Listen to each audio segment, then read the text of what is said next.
Chapter 262. The R City office of the Special Department is located in an office building in the bustling business district. It usually hangs the sign of Feng Shui House. In the past, exorcism was a feudal superstition. Even if it is a semi-official special department, it can't openly disagree with the government. It can only hang a sign of Feng Shui House to cover it up. Since cultivators have been known to the world, atheism has been questioned for a while. Many supernatural phenomena that couldn't be explained in the past have been attributed to gods and ghosts. Feng Shui House, which has always been popular among the rich and powerful, has become even more popular. Countless declining Taoists put on their Taoist robes again and come out to make a living with the 8 diagrams. They look like immortals, and the profession of Taoist has become popular again. Xiao Xiaomu of the R City office is too young. At first glance, people can tell that he is not a man of Taoism in the eyes of the world. Those arrogant rich businessmen look down on Xiao Xiaomu, who is too young. Xiao Xiaomu, on the other hand, is much more peaceful and quiet for him to deal with the affairs of the special department in the R City office. The kind-hearted clerk of the neighboring company often suggests that Xiao Xiaomu should get a Taoist robe so that he can get business. However, he always prevaricates. Without the provocation of the bloodline, Xiao Xiaomu feels that his life will probably be working in the R City for a period of time. In leisure time, he will wait for another school fellow apprentice to replace him in the future. Then he will finish his family's training task and go back to the mountains to continue his cultivation. However, his current life had suddenly changed. Xiao Xiaomu suddenly feels that he has become the focus of attention from a marginalized and invisible person. More and more cultivators in the R City report to him all the time. They pay close attention to the movements in the western suburbs. Every day, countless trivial news gathers to Xiao Xiaomu, the local bully. Then he sorts it out and reports it to the senior officials who can make decisions.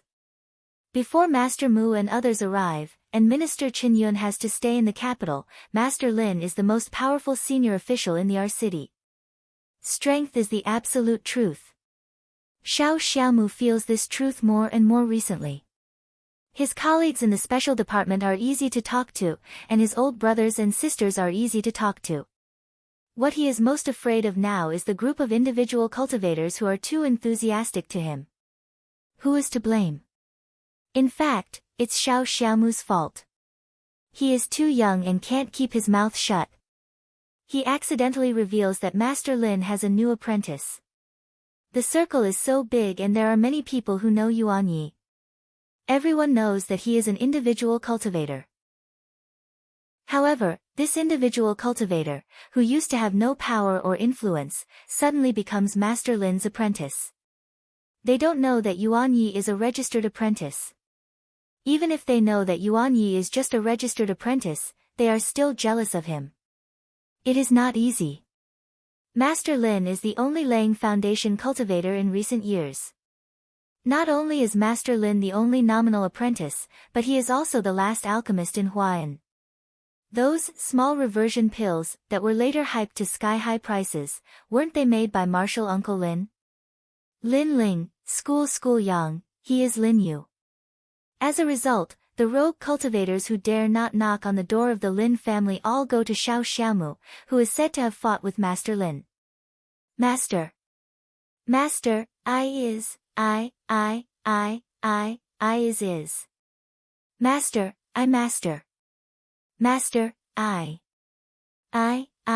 I is. This kind of person was the arrogant type. Bah, Xiao Xiaomu, I give you face, but you don't want it. You are trying to stop the relationship between Master and me. Of course, this kind of person is the friendly type. Lin Luoran has quietly become his master. It's all my fault. I shouldn't have been so hot-headed. He and Lin Luoran have only been in the same car. When it comes to fighting, he only controls the white fog through the wall. Yuan Yi is the one who contributes the most and he is also the one who covers the rear. He is so brave. No wonder he can become Lin Luoran's apprentice. Xiao Xiaomu despises his cowardice while sorting out the news in his hand. Another woman from Rong City who went to Dujianjian on a business trip is missing. It happened 1 day ago. Xiao Xiaomu frowns. Why are they all in Dujianjian? His eyes moved and fell on a small line of words below. The missing person was a woman who was 7 months pregnant. Pregnant women? Why are they all pregnant women? Xiao Xiaomu seems to get something. He hurriedly turns out the recent information. Not only recently, but there are also several pregnant women among the missing people at the beginning. However, compared with the huge base number, it is difficult to attract people's attention. Inform Master. Yes, I have to inform Master. Xiao Xiaomu is so flustered that he forgets his phone.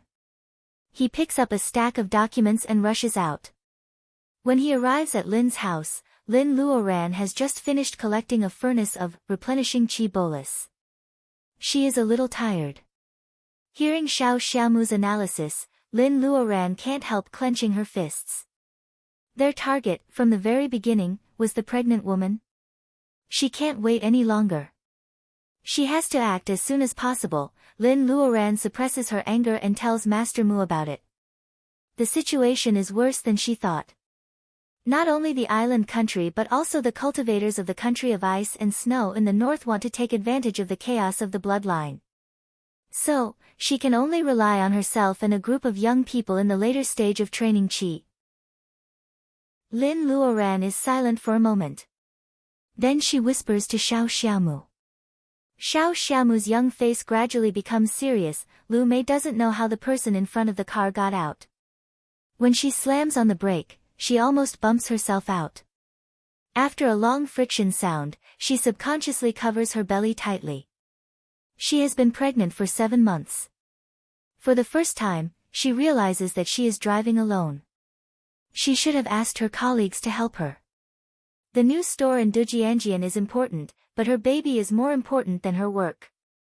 Thinking that she has hit someone, Lu Mei reluctantly gets out of the car. She picks up the phone and is about to call 120.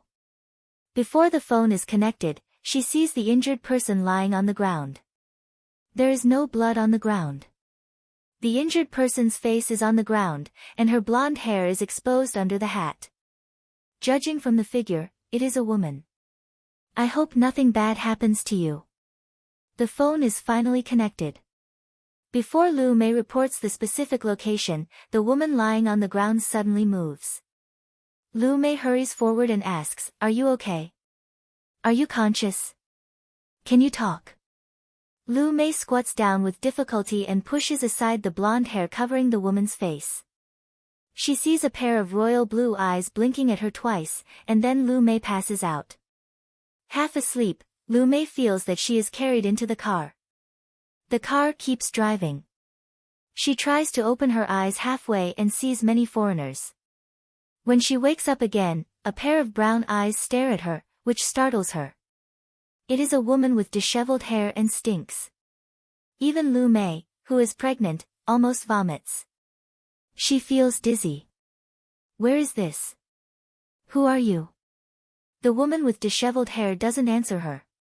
Seeing that Lu Mei is awake, she turns to stare at Lu Mei's belly. Lu Mei can't help wrapping her hands around her belly. The woman laughs and points to her belly. She suddenly shows a gentle look. Baby, my baby. Lu Mei feels that the woman is mentally abnormal and is afraid that she will hurt herself. She says, "Yes, this is your baby.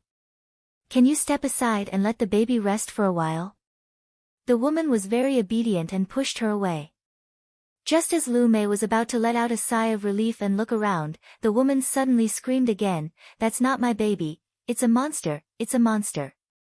The monster is eating people, ah." That shrill scream sent chills down people's spines.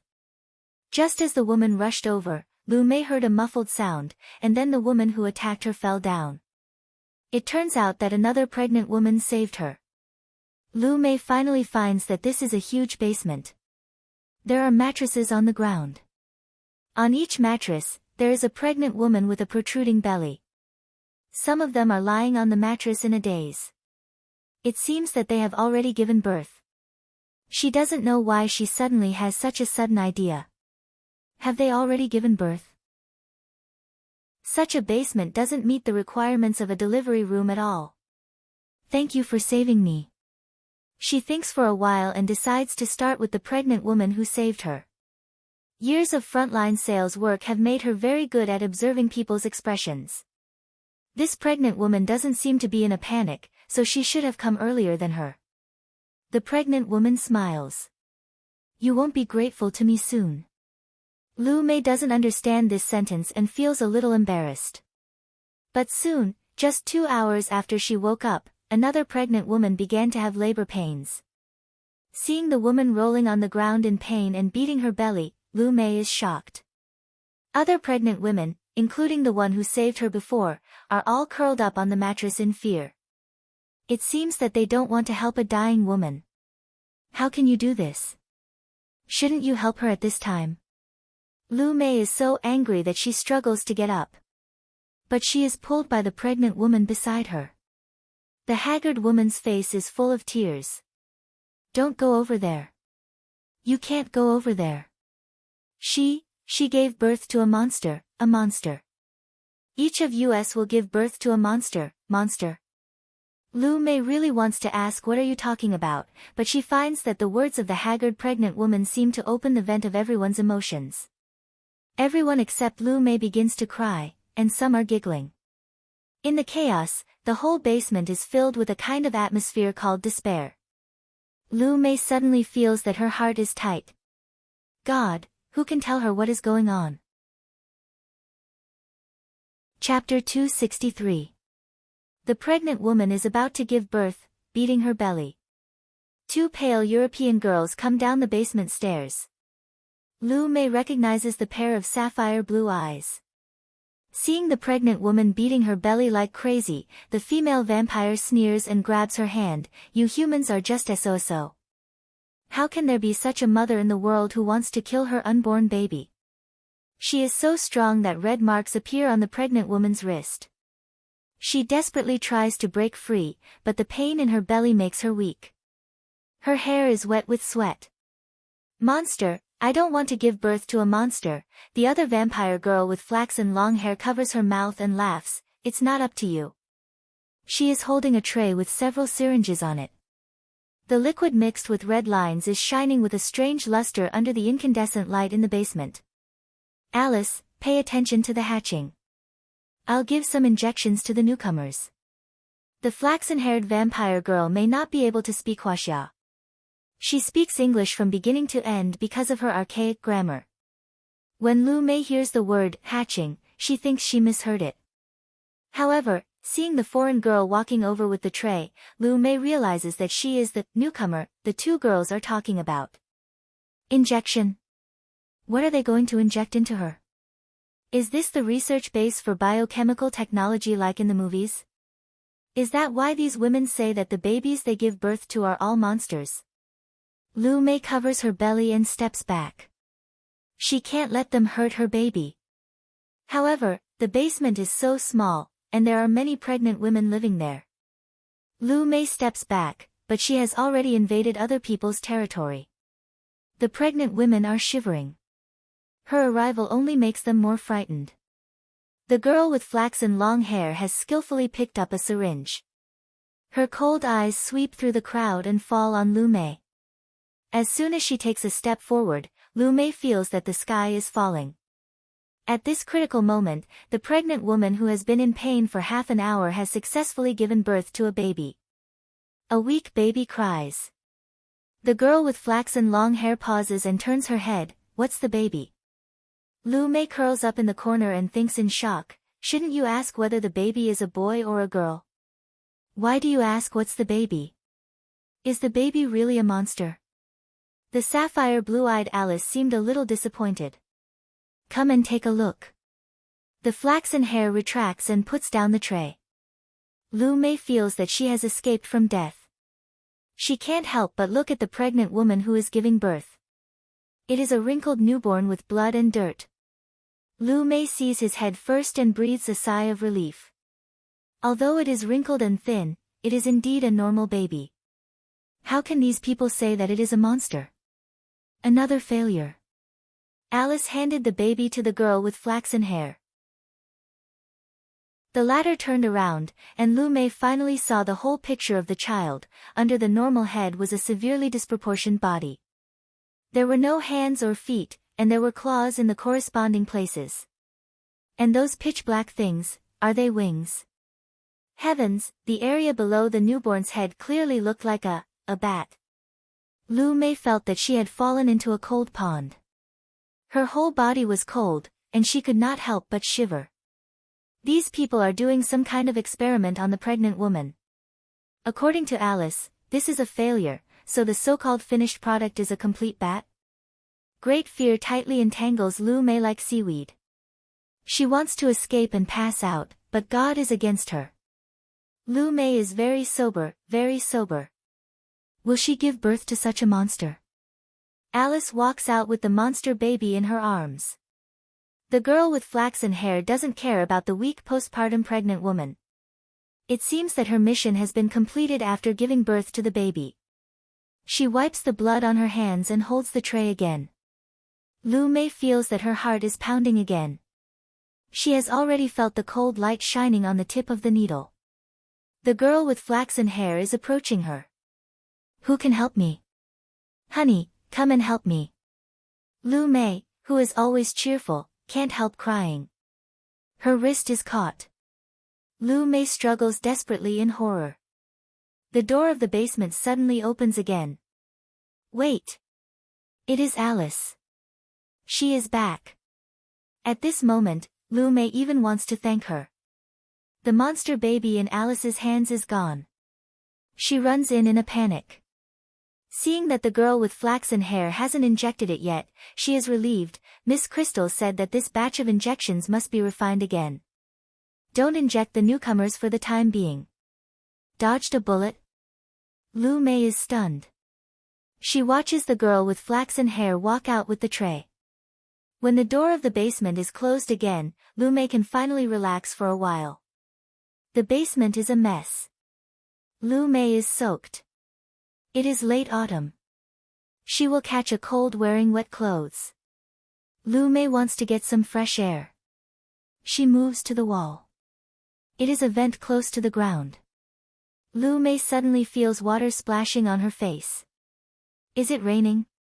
She hears the pitter-patter of the rain. Would this be the last rain before winter? Lu Mei sticks her face to the wall. These foreigners seem to be well organized. She doesn't know which wilderness she is in. Will anyone come to save her? The rain is pitter-patter. It is the quiet Tianfu Square in the dead of night. It is almost dawn, which is the time when people are sleepy. Only taxis pass by the square and look at the group of people in the rain curiously. Are they the expansion training of some company? Of course, they didn't expect that these people were the cultivators, who were extremely mysterious to ordinary people and rarely seen, to appear here in a group. The raindrops gather in the low-lying areas and wash the ground of the square. However, Xiao Xiaomu doesn't feel cold at all. There are many small porcelain bottles on the tray in his hand. Master Lin said that she will distribute them to everyone. Hundreds of cultivators in the level of training Qi in the square are staring at him. Then they look at Lin, who is standing in the front. She is shining with a dim light, blocking the rain within 3 feet of her. There are 3 replenishment boluses in each bottle. It should be enough for today. Is Master Lin going to distribute boluses? Many people are overjoyed. They have been taught to kill the aliens since they were young, so they don't think it is wrong. Lin Luoran is going to distribute boluses to them. Isn't that a surprise? Master Lin's products are all good. Lin Luoran glances at the crowd. Shi and Wen Guanjing are the most powerful ones here. The rest of them are dealing with the unaffiliated vampires. The rain has lasted for a whole day. It is said that the vampires love tidiness and don't like muddy rainy nights. Lin Luoran believes that most of the vampires are in the textile school at this time. She had to settle this matter before the next night arrived. She didn't expect that Wen Guanjing would come out so soon. He has completed the level of training Chi again and can go to the textile school with her tonight. However, what Lin Luoran doesn't expect is, the abandoned disciple of the Qingqing Taoist temple whom she hasn't seen for a long time. Now he is an unaffiliated cultivator. Lin Luoran can't find an excuse to stop him from joining them.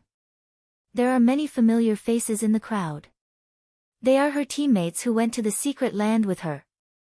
Chu Yi is one of them. Li Shi also has a bad opinion of him. Chu Yi seems to feel guilty about it. In fact, Chu Yi just didn't make it to the end. Lin Luoran doesn't have the right to blame him. Yu and Chu Yi will split into 2 teams. Each team will bring 5 cultivators in the early stage of training Qi. Find the places where the vampires are active and kill them. Yes. Yes. The 2 of them say at the same time. They choose cultivators in the early stage of training Qi that they are familiar with. Those in the middle stage of training Qi take 3 steps forward. Lin Luoran pulls herself together and continues to assign tasks. It is the first time for her to lead so many people. It is a lie to say that she is not nervous. However, she has the highest level of cultivation here. If she is not confident, these people will lose their minds like headless flies. Among the hundreds of people, only about 20 are in the middle stage of training Qi. Lin Luoran looks at Wen Guanjing and the latter nods to her. Lin Luoran is more confident in her assignment. She says loudly, 20 people in the middle stage of training Qi, follow us. The rest of the cultivators in the early stage of training Qi will be divided into groups of 3. No matter what happens, they must help each other. Leave 30 people outside the wall. If anyone escapes, kill them as long as they are vampires. Lin Luoran's arrangement is reasonable and no one has any objection. Lu Zheng touches his nose and smiles bitterly. His level of cultivation is still too low. This time, he is either waiting for a hare or he is in the same group as others. He is still far from being able to fight side by side with Lin Luoran. From this point of view, he is really jealous of the cultivator named Wen Guanjing. Xiao Xiaomu asks boldly, Master, shall we go now? Lin Luoran smiles, of course, we have to eat first. As your master, I can't be stingy with you. The door of a bus beside the square is opened. Fatty Chui, who is so fat that he can't even walk, squeezes out of the bus and shouts behind him, hurry up, girls. His wretched voice makes most of the young people in the mountains who only know how to cultivate themselves. God, is Master Lin going to give them, girls? That is so evil. Everyone looked in the direction of the carriages. Sure enough, it was a group of young and beautiful women. Of course, it was not what they had imagined. They were all holding things in their hands. The rain gradually became lighter, and the golden sun leaped out from the clouds. The women were holding fruits, wine, and steaming hot roasted meat. What kind of combination is this? A cultivator who takes a peach feels his taste buds explode. The peach is so delicious and has a touch of reiki. God, am I wrong? Chapter 264. It's 8 or 9 o'clock in the morning, and the sun is still warm and orange. If it were in late autumn, people would feel itchy and cold. However, for the bloodline, the time for revelry is over. They are creatures of the night. The sunlight will burn the skin of low-rank bloodline and they hate daytime. The sun at 8 or 9 o'clock is powerful. Most of the bloodline are sleeping in their coffins. The entire textile college is ruined and grey again. What is different is that the western suburb, which is supposed to be bustling in the daytime, is as quiet as the textile college. In order to avoid hurting the innocent, ordinary people have been temporarily relocated overnight. The reason given by the government is not that cultivators want to exterminate the bloodline, but that there may be biochemical weapons in the textile college. The people who have been poisoned by the biochemical movies have been moved away obediently. If it's a bomb, they will watch it. If it's a poisonous gas, who knows if it's a disaster? The military vehicle that Lin Luoran and her group take is spacious and efficient. All the people have been evacuated and the snipers are in position. If you don't send a signal, even a fly will be shot into pieces. Lu Sanchun takes the initiative to greet Lin and whispers in her ear. Lin Luoran nods, "Thank you, Lieutenant Colonel Lu." Lu Sanchun salutes. This action of Lin Luoran and Lin Luoran is semi-official. The elites of the army surround the textile school tightly. This is the last line of defense. They would rather waste some manpower than allow anyone to escape. Lin Luoran doesn't think this action is covert, especially when people are evacuated. The bloodline should have noticed it, they didn't do anything. Is it a huge trap? Lin Luoran raises her eyes and looks at the tallest building of the textile college. Crystal, the bat, and Riddick, who she can't see through, should be in that building. Without hesitation, she says, "Move." 3 cultivators in the early stage of training Chi form a line of defense within the line of defense of the snipers. Crystal stands on the top of the building and looks down at the wall of the textile college. She has already seen Lin Luoran standing on the military vehicle. Roddick pouted. "Little sister, what are you doing? We can totally evacuate." In fact, he agrees with Crystal's plan to revitalize the bloodline. However, he can't understand why Crystal is so high profile. Why did she provoke this female cultivator in the first place? There is a saying in Huaxia, you can only make a fortune by keeping quiet. If they had chosen a valley or an underground place to do the experiment, they could have made a big splash when they succeeded. Wouldn't that be the best of both worlds? That was Roddick's only complaint. Crystal comforts him with a smile, "Dear brother, are you worried about those descendants? If they all die in the hands of the Eastern cultivators, they're just a bunch of trash. Don't worry, we'll have better substitutes to act as descendants." Her slender and pale fingers point at the densely packed human heads outside the wall. The East is really a magical country. These cultivators, who are called cultivators, and try in vain to become immortals, have become her wedding dress. Roddick is just a young man, but he has lived for almost 500 years. The brother and sister have been together for hundreds of years, so they know each other very well. Roddick immediately realizes that the substitute descendants Crystal is talking about are the Eastern cultivators outside the wall. "You're crazy. You must be crazy. You're bringing disaster to the bloodline. You know that these Huaxia people have always been called the descendants of gods." Roddick has always known that Crystal is rebellious and bold, but he never expected that she would try to fight against the Huaxia cultivators and turn them into vampires. This is forbidden by the bloodline. How dare she? Crystal shows a faint smile, "Descendants of gods. Even if there is a god in the world, it's not the god of our bloodline." She lowers her eyes and murmurs, "I've prepared for years for today. I'm sure I'll succeed." She suddenly raises her head and smiles at the bats on the windowsill, "We will succeed, won't we? By then, I'll have a group of descendants with the most potential. Who can stop me in the East where there is no Vatican? You have a group of vampire bats. You can go anywhere in the world." The bat stares at her coldly. There seems to be a smile in its small eyes, which are usually expressionless. It has been dreaming for a long time to let the vampire bats come back to the world after leaving the secret land. That man is gone.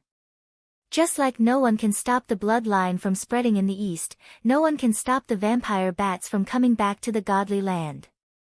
As for the human race, it has hated them for a long time. 10,000 years of suppression has not worn away its hostility.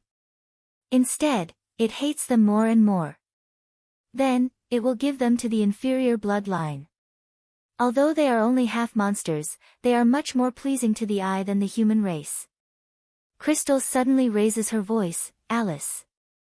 Alice, who has sapphire blue eyes, pushes the door open and says, "Miss Crystal, I have to tell you a piece of good news. Recently, a pregnant woman gave birth to a baby. Although only the lower part of the baby is a bat, it already has the ability to suck blood." Crystal smiles. Her chestnut eyes are watery and her wavy hair is blown by the morning wind. She is really a European beauty. Junior Brother Wen, our mission is to kill the 2 leaders of the Blood Clan. Lin Luoran never knew that she would be so warlike in the name of righteousness. Every cell in her body is screaming that she needs to fight and she is not afraid of fighting. When Guanjing holds the big sword in his hand and nods solemnly. As the captain of the special department, it is not the first time for him to fight against the bloodline. Therefore, he is calm. Lin Luoran tilts her head and says, "Young Masterin, can you give us some teleport figures and some petrification figures?" If this is Lin Luoran's personal business, she will ignore and no matter how capable he is. However, in order to be fair, she has to make good use of N's strength. N has put all kinds of figures in his sleeves. He even has a few bamboo figures that Huizhu once gave him to save his life. After what happened in the Dragon Palace, and doesn't know how to face Lin Luoran anymore. When they meet again, he can only keep silent.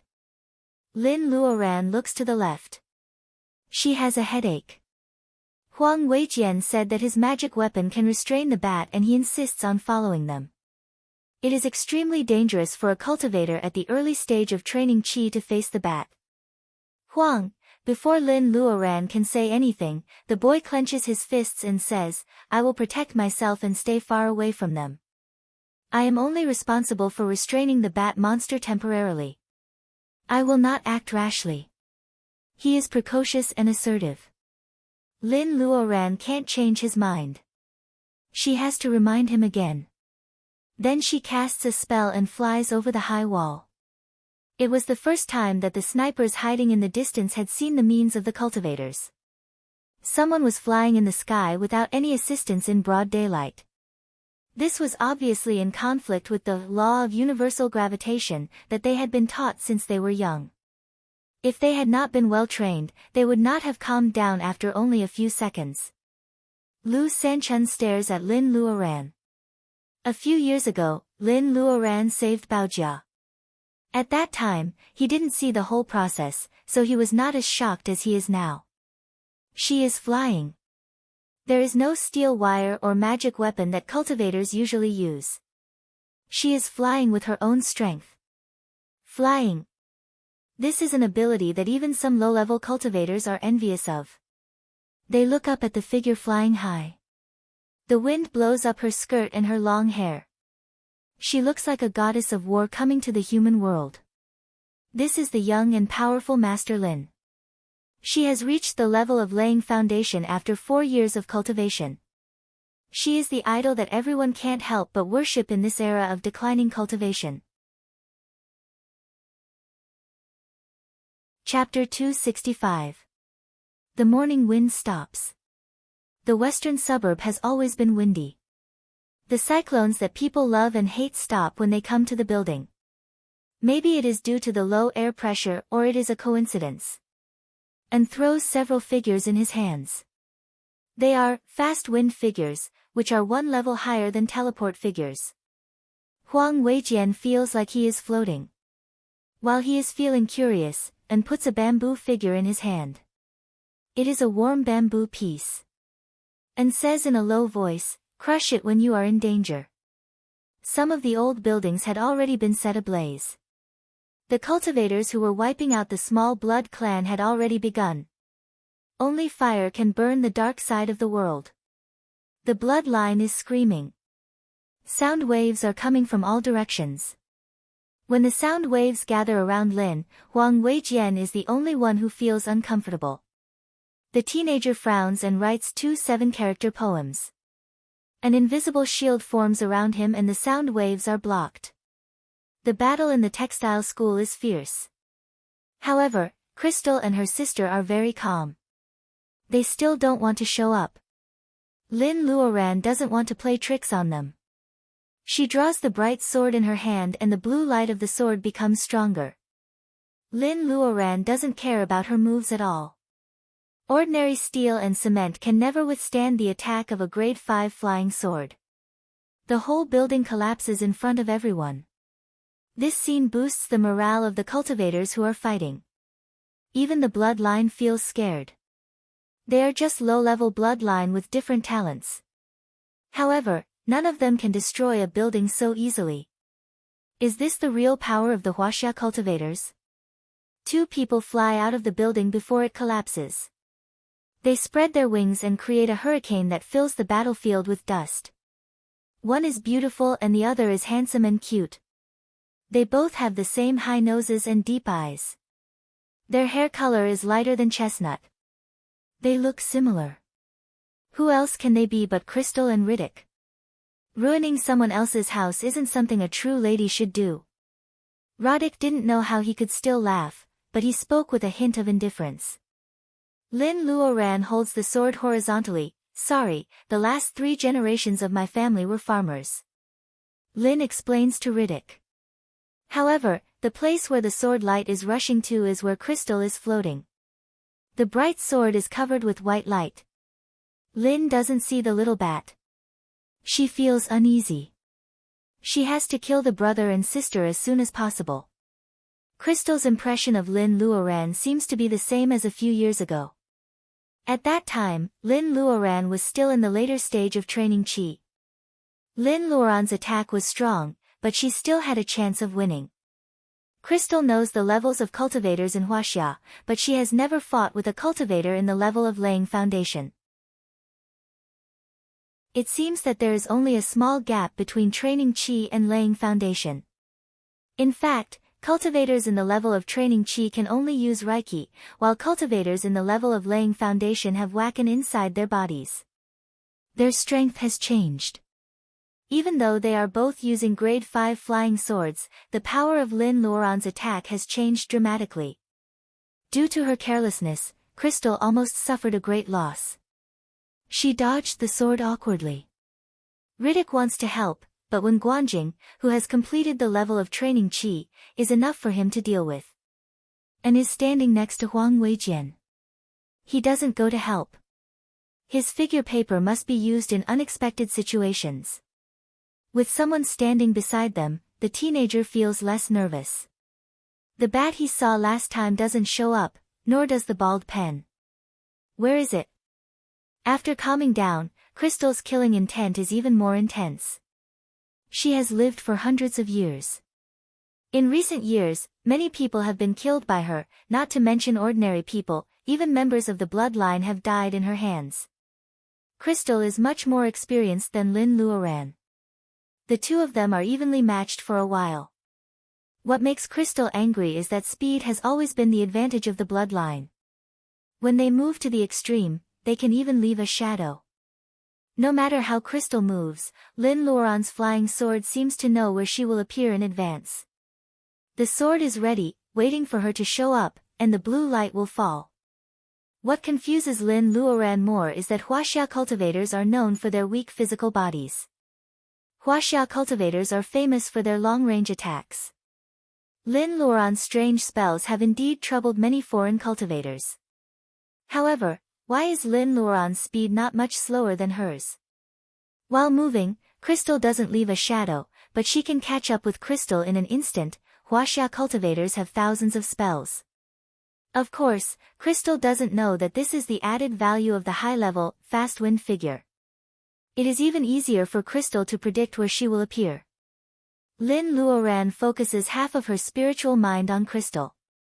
As long as Crystal's teleportation range is within the range of Lin Luoran's spiritual mind, Crystal won't be able to escape. The spiritual mind of a cultivator in the level of laying foundation can extend to several kilometers. Compared to the momentary entanglement over here, the 3-man team led by a mid-stage Qi condensation cultivator was able to make those low-level blood tribe members who had just entered Dreamland suffer under the circumstances of proper offense and defense. In fact, it was more appropriate to describe it as a one-sided victory. The triangle was a very stable structure. As soon as a member of the blood clan was left alone, he would be surrounded by a 3-man team. The cultivator in the middle stage of Qi condensation was responsible for attacking. If the blood clan was slightly unable to withstand it, the 3-man team would beat him up.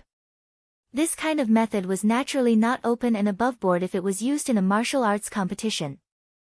However, on a battlefield where it was either you die or I die, not only was the attack effective, but the companions could also help each other and greatly reduce the casualties of the Huaxia cultivators.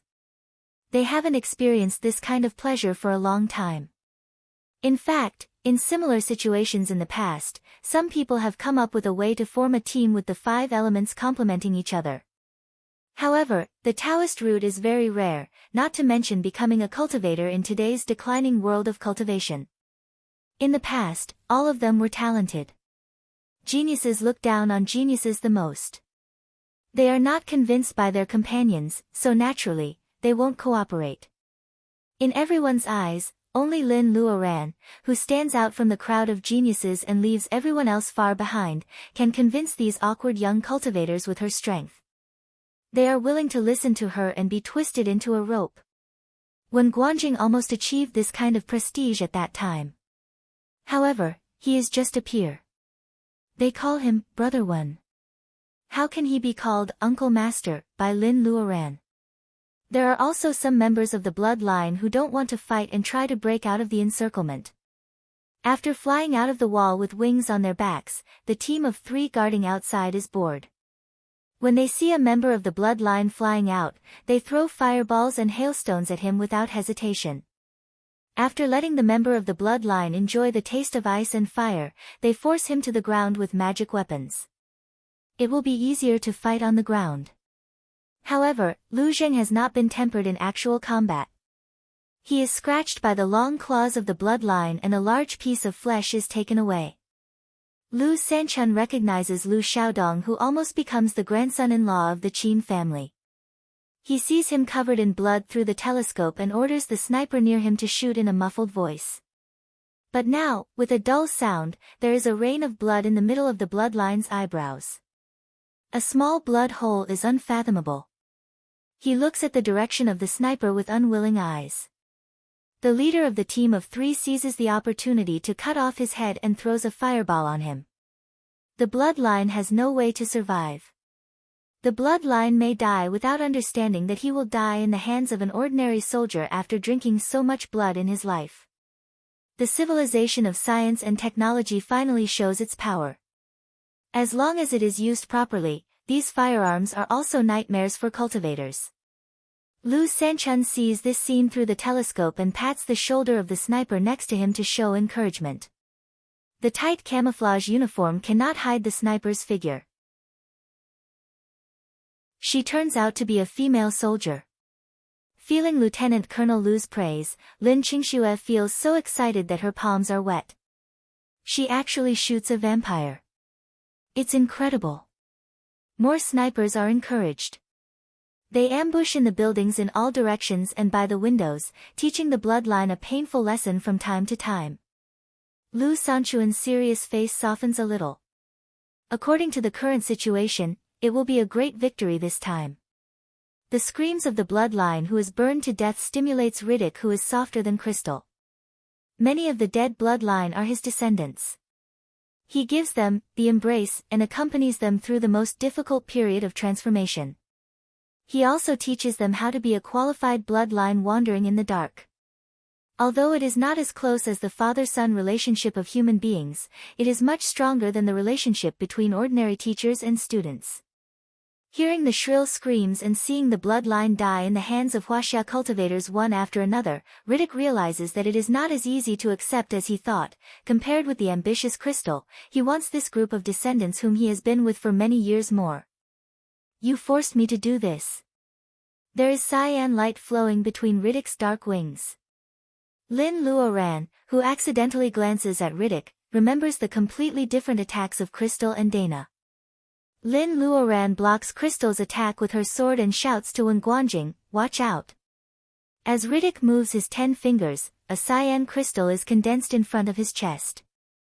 Wen Guanjing has already set up the fireproof dome. The cyan crystal hits the fireproof dome and suddenly explodes. It is not like a bomb, but like spider webs, wrapping the fireproof dome layer by layer.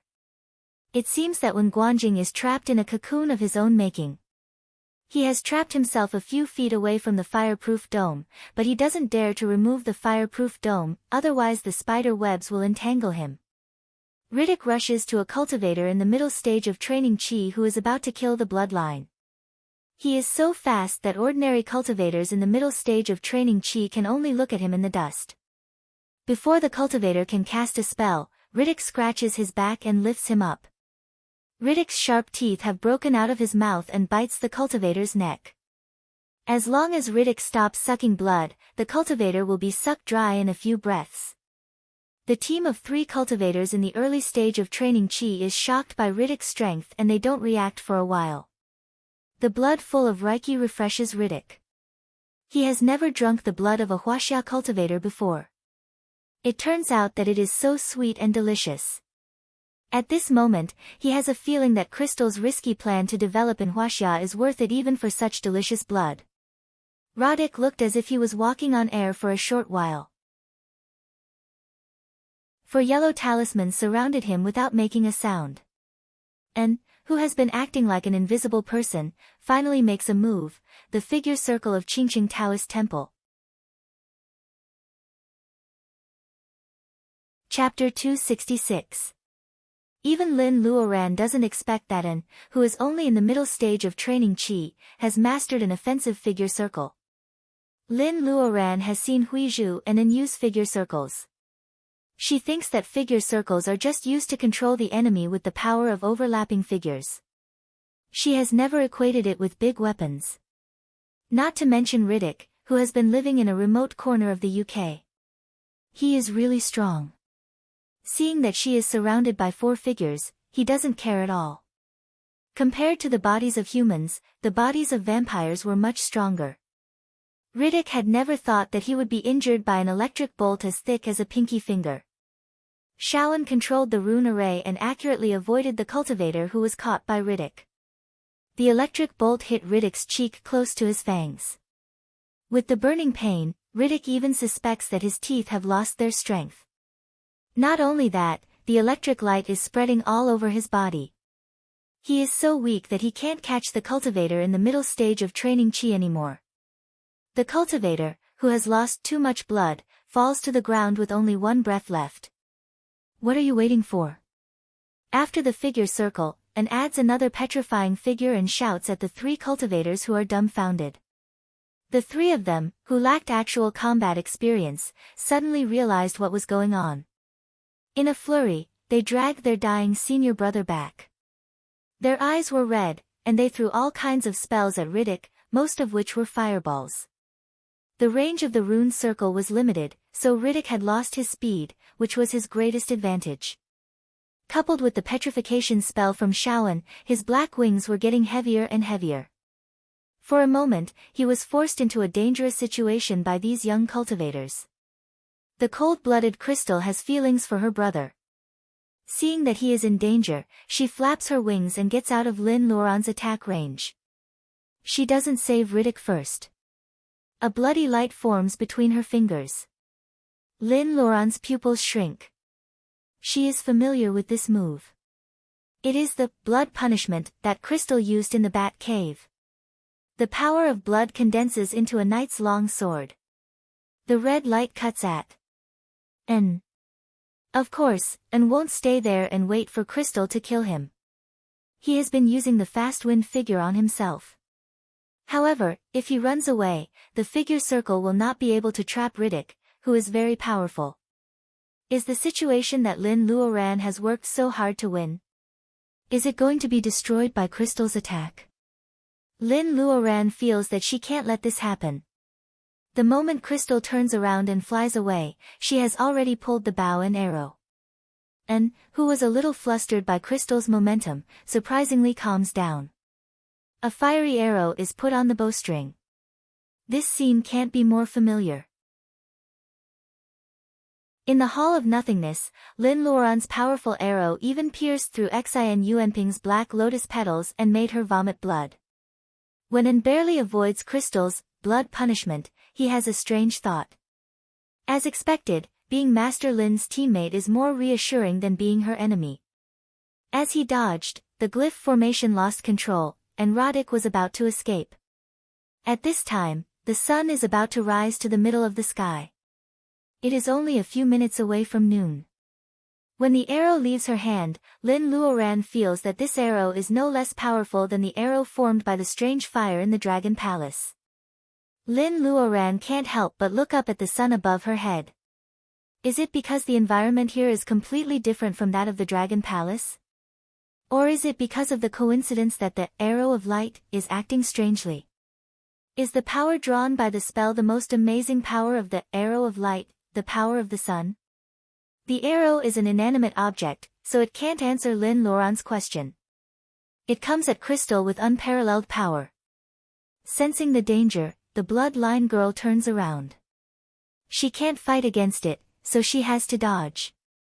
If it can be dodged so easily, it doesn't deserve to be called arrow of light. The speed of light is faster than the speed of sound.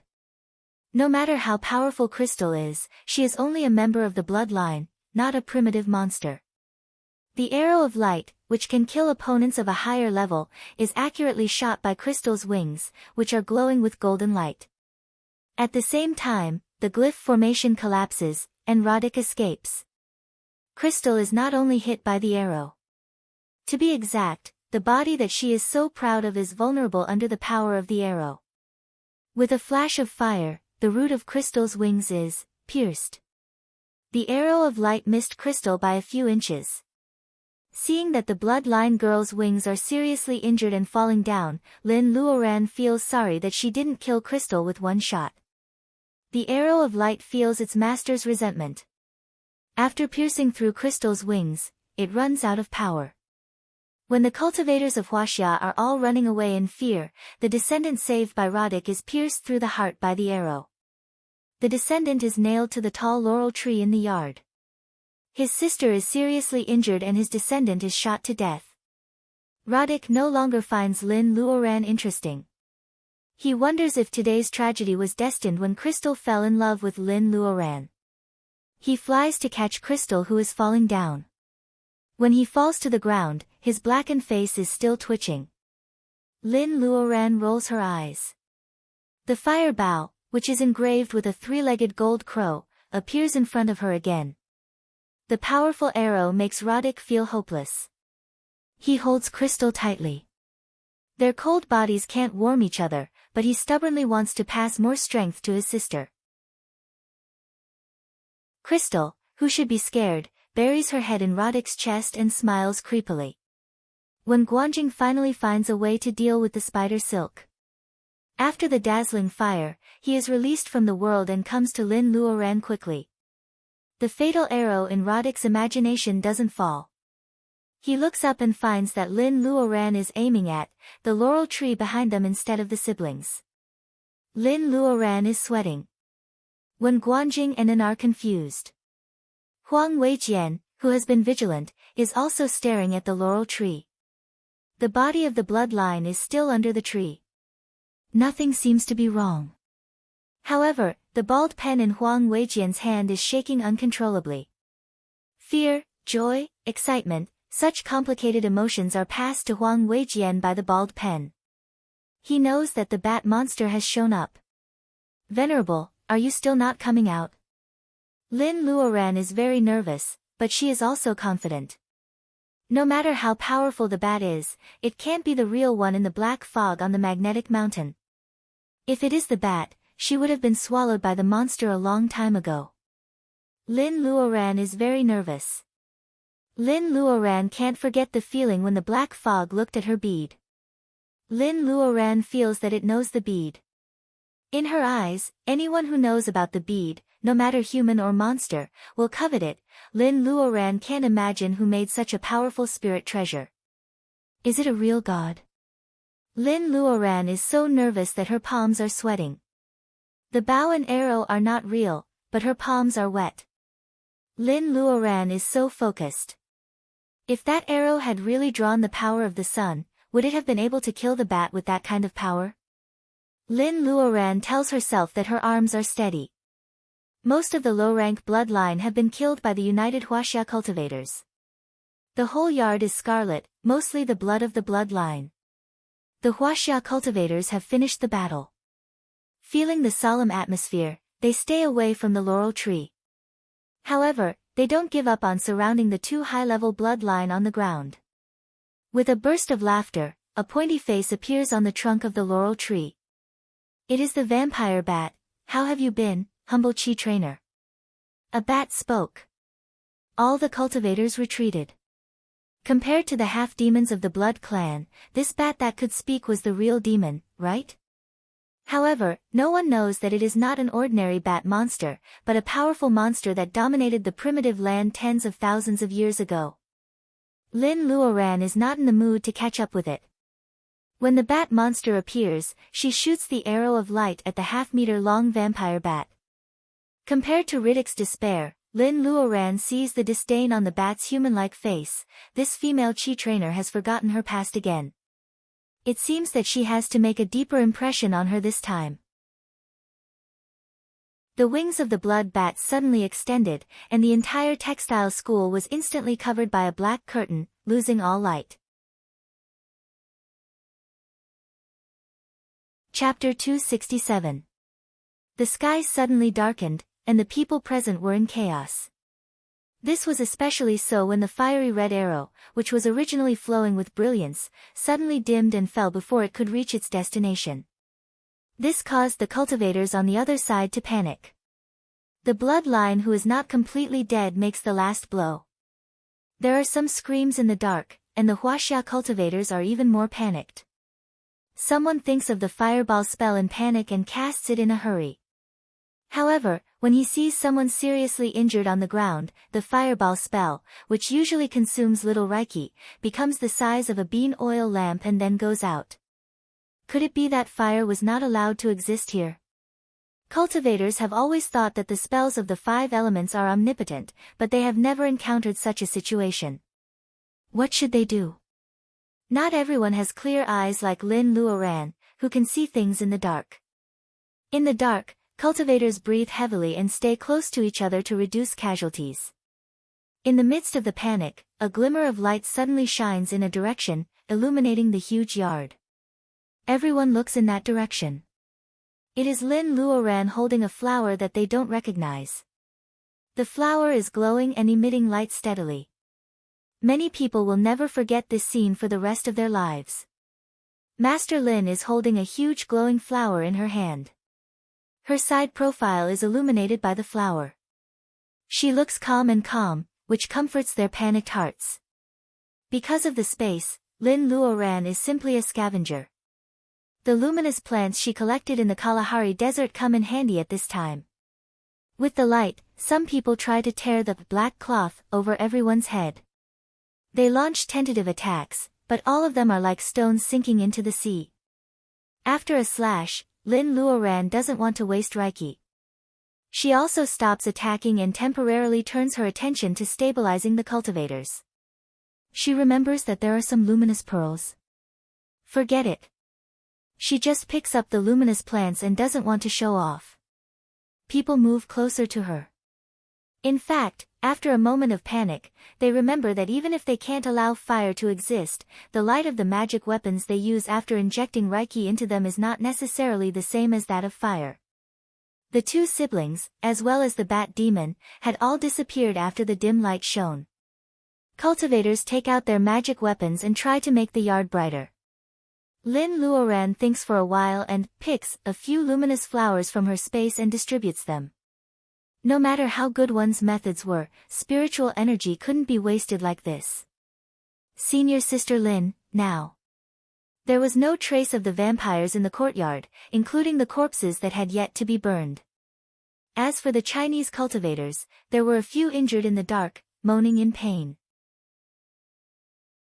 Lin Luoran thinks for a while and says, "Save them first." She had already stepped forward with the luminous flower in her hand. If one were to say who was most injured, it would naturally be the middle-stage chi condensation cultivator who was almost sucked dry by Roddick. Everyone gathers the injured together so that Lin Luoran can check on them.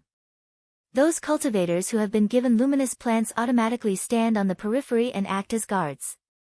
People will go into shock and coma if they lose too much blood. However, cultivators in the middle stage of training Qi have strong bodily functions and better hematopoiesis than ordinary cultivators. The cultivator in the middle stage of training Qi feels that someone is shaking in front of him. He hears a rustling sound like the wind blowing through the bamboo forest. The cultivator is sure, you just lost too much blood. It's nothing serious. Have a good rest. A pair of hands covers his neck. Cool Reiki is injected into the wound and the burning heat soon disappears. He feels that his eyelids are heavy, and he really falls asleep. People see that Lin Luoran checks his injury and puts an elixir on the wound. She stands up with a relaxed face. Master, how is Brother Mu? A young cultivator beside her is anxious. Mu? This is not a common family name. Lin Luoran glances at Wen Guanjing. Wen Guanjing has already noticed something and explains in a low voice, he is the sixth brother of the Mu family, Mu's cousin. This time he pestered me to bring him here first. Fortunately, he is fine. Otherwise, I don't know how to explain to Master Mu. Mu Tiannan's cousin. Lin Luoran suddenly remembers that she hasn't seen the playboy of the Mu family for several years since she was in trouble in the blood pool in the underground palace. After so many years, his son must have learned how to play the soy sauce. Lin Luoran doesn't have time to think about it. She checks the rest of the injured cultivators. Wounds are easy to treat, but one of them is attacked unexpectedly and his left hand is almost cut off. Lin Luoran is a little sad. The young cultivator's face is pale because of the pain, but he still comforts her that he is fine. Lin Luoran knows that the cultivator's hand is probably disabled.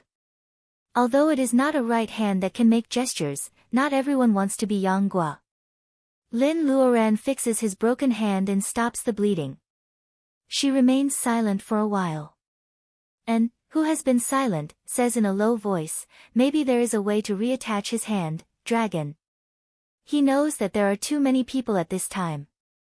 It is about the Dragon Palace, so An can't help but speak vaguely. Does An want to say dragon, Marrow? Lin Luoran understands something. She nods to him, indicating that he will talk about it later. And goes to the Dongting Dragon Palace for the dragon marrow. If Hui Zhu doesn't use such a treasure, it is likely to be given to Xian Yuanping. Maybe it is for her broken hand. Lin Luoran guesses that she doesn't know how to use the dragon marrow yet. She remembers the treasures in the Dragon Palace mentioned in the bamboo sheets of the Han tomb. Isn't there a spirit medicine that can regrow broken limbs? She is already raising money to purify the waters of Dongting. There is always something to look forward to after the completion of her mission. It will be great if she can get such a gift. She can think of another way if it doesn't work. Lin Luoran comforts the young cultivator. She doesn't make a promise. Sometimes, if you rashly give people hope and fail in the end, the favor will turn into hatred. Seeing that Lin Luoran has given first aid to the injured cultivator, the young cultivator who asked about Mu Xiaoyou's injury asks quickly, Master, what should we do now? Lin Luoran notices that the atmosphere is a bit gloomy. She wants to lower people's confidence. She asks with a smile, what's your name? The young cultivator sneaks a glance at Wen Guanjing. Wen Guanjing wants to pretend that he doesn't know him. However, the young cultivator says, my surname is Wen, and my name is Runlan. I come from the Wen family of Zhu Mountain. So he is also a junior of the Wen family. These families of cultivators are united at this critical moment. They are even willing to send juniors in the early stage of training Qi to take risks. Lin Luoran's bad impression of them becomes a little bit better. Everyone smiles. They feel helpless because of the sudden darkness. Lin Luoran and Wen Runlan's conversation diverts their attention. After a while, Wen Runlan realizes that Lin Luoran is coaxing him like a child. He is a little unhappy, Master, you haven't answered my question yet. Everyone is waiting for her answer. Lin Luoran doesn't know when this change started. She has become the backbone of this group of cultivators. Runlan, what do you think someone wants to do if he suddenly turns off the light in your room? When Runlan wrinkles his nose, scare me. This kid looks 18 or 19 years old. He is so honest, which is totally different from Wen Guanjing. Lin Luoran looks at Wen Guanjing. Wen Guanjing blushes because of his brother's naive answer. He can't bear to see Lin Luoran teasing him anymore, so he turns his head away. Lin Luoran coughs. If someone suddenly turns off the light, he probably wants to scare you or trap you. Or he wants to deal with you, but he is not ready yet. He has to stall you. When Runlan seems to understand, stall us. What should we do? Lin Luoran looks at the luminous flower in her hand and smiles. If someone steals your light, we can only wait. Wait for what? Wait for the bat to lose his cool and jump out. Do you think I will send people to check the yard and the room one by one and then you will kill them one by one? In your dreams, Lin Luoran claps her hands. Are you hungry? Master Lin has plenty of food.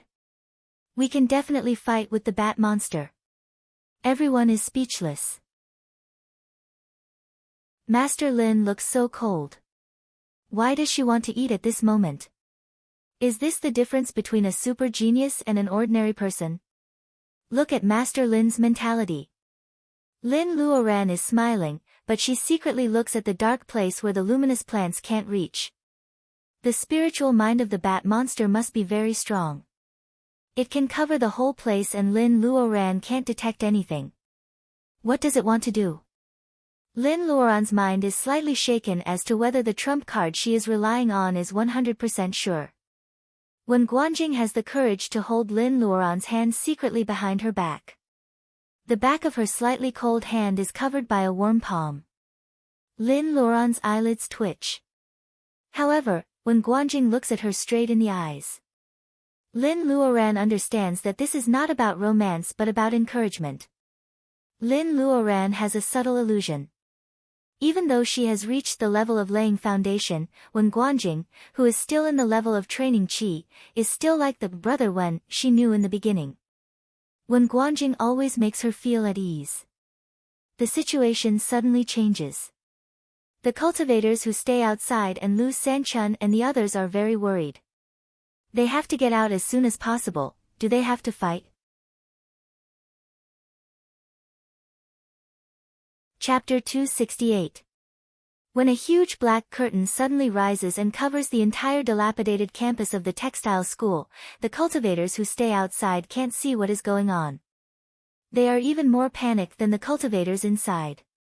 Why is there such a huge black curtain? No one can figure it out. Such a big move is beyond their understanding. Outside the wall is shrouded in white fog, which forces people to step back and expand the encirclement. Lu Zheng is more worried than others when he thinks that Lin Luoran is trapped in the black curtain and doesn't know how dangerous it is. He tries to shoot a few shots, but they are all absorbed by the black curtain. There are no scratches on the black curtain. The sniper rifle that can blow the head of the bloodline bounces back when it hits the black curtain. Lu Sanchun reports to his superiors and considers using heavy weapons. Of course, this is beyond the bottom line of some senior officials. Colonel Lu can be beaten back just by saying that it is too disturbing. Commander Qin says in a low voice, "Let's wait."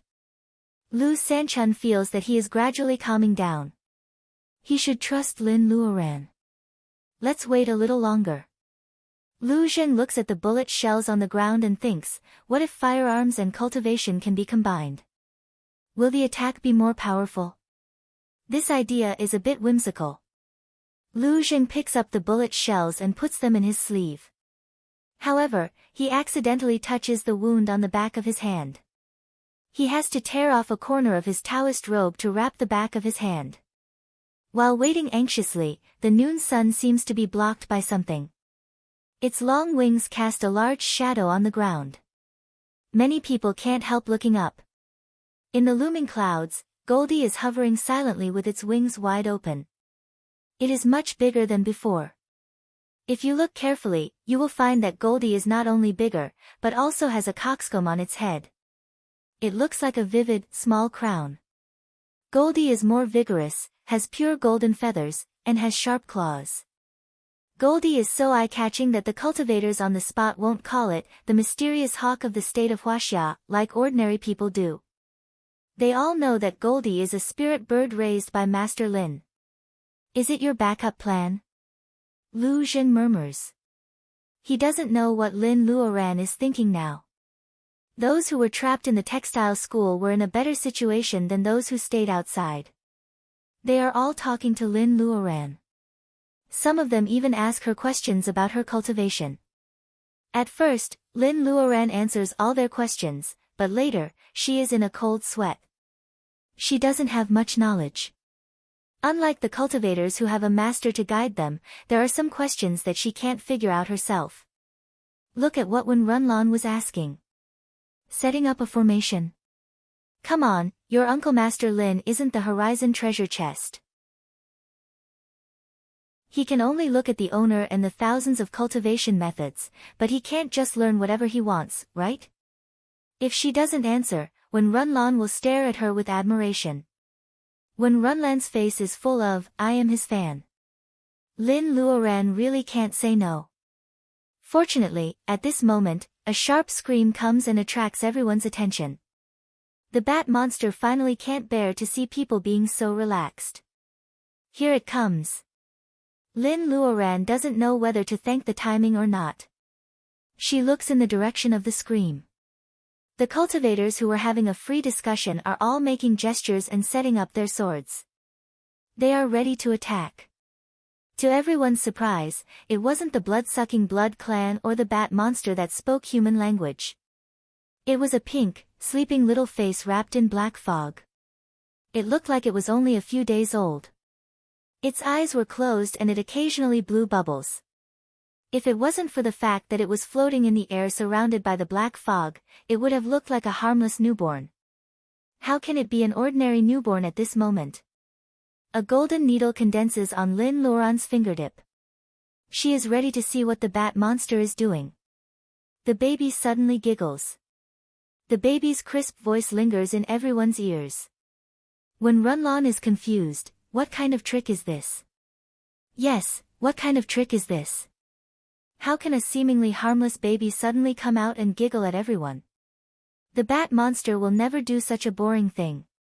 Lin Luoran shoots out the golden needle which is made of reiki of the nature of gold.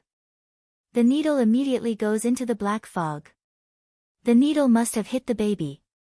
The baby screams, which then turns into intermittent whining. The whining is long and thin, and it is getting weaker and weaker, which makes people feel sad. Their cries are really pitiful.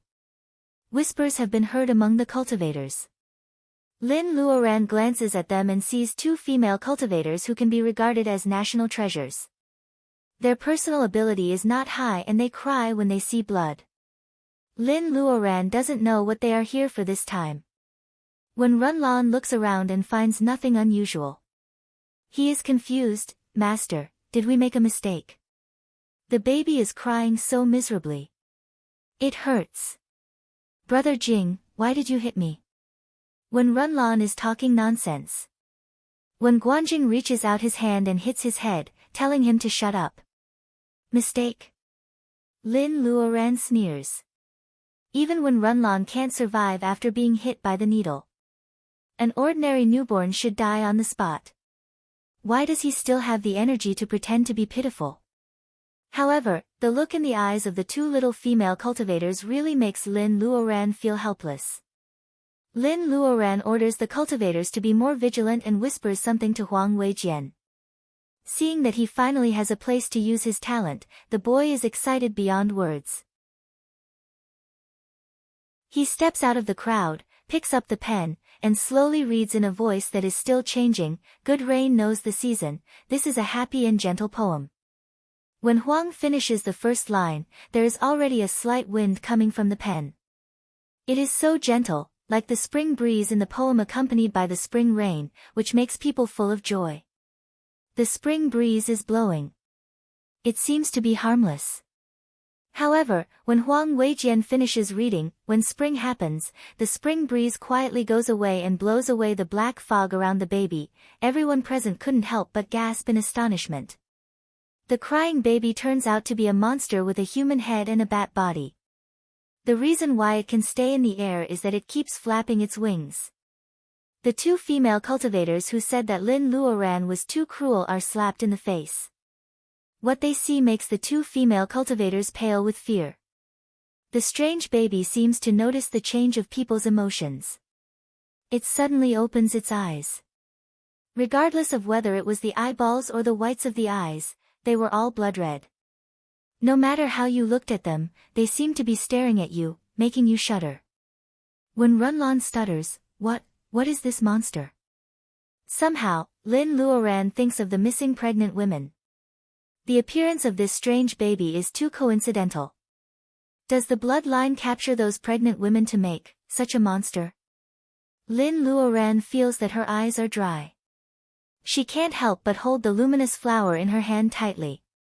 At this moment, Lin Luoran can't do as she pleases. She takes a deep breath and says with difficulty, Brother One. When Guanjing and Lin Luoran have a tacit understanding, so he knows her better than anyone else. He jumps out of the crowd and lands a few meters away from the weird baby.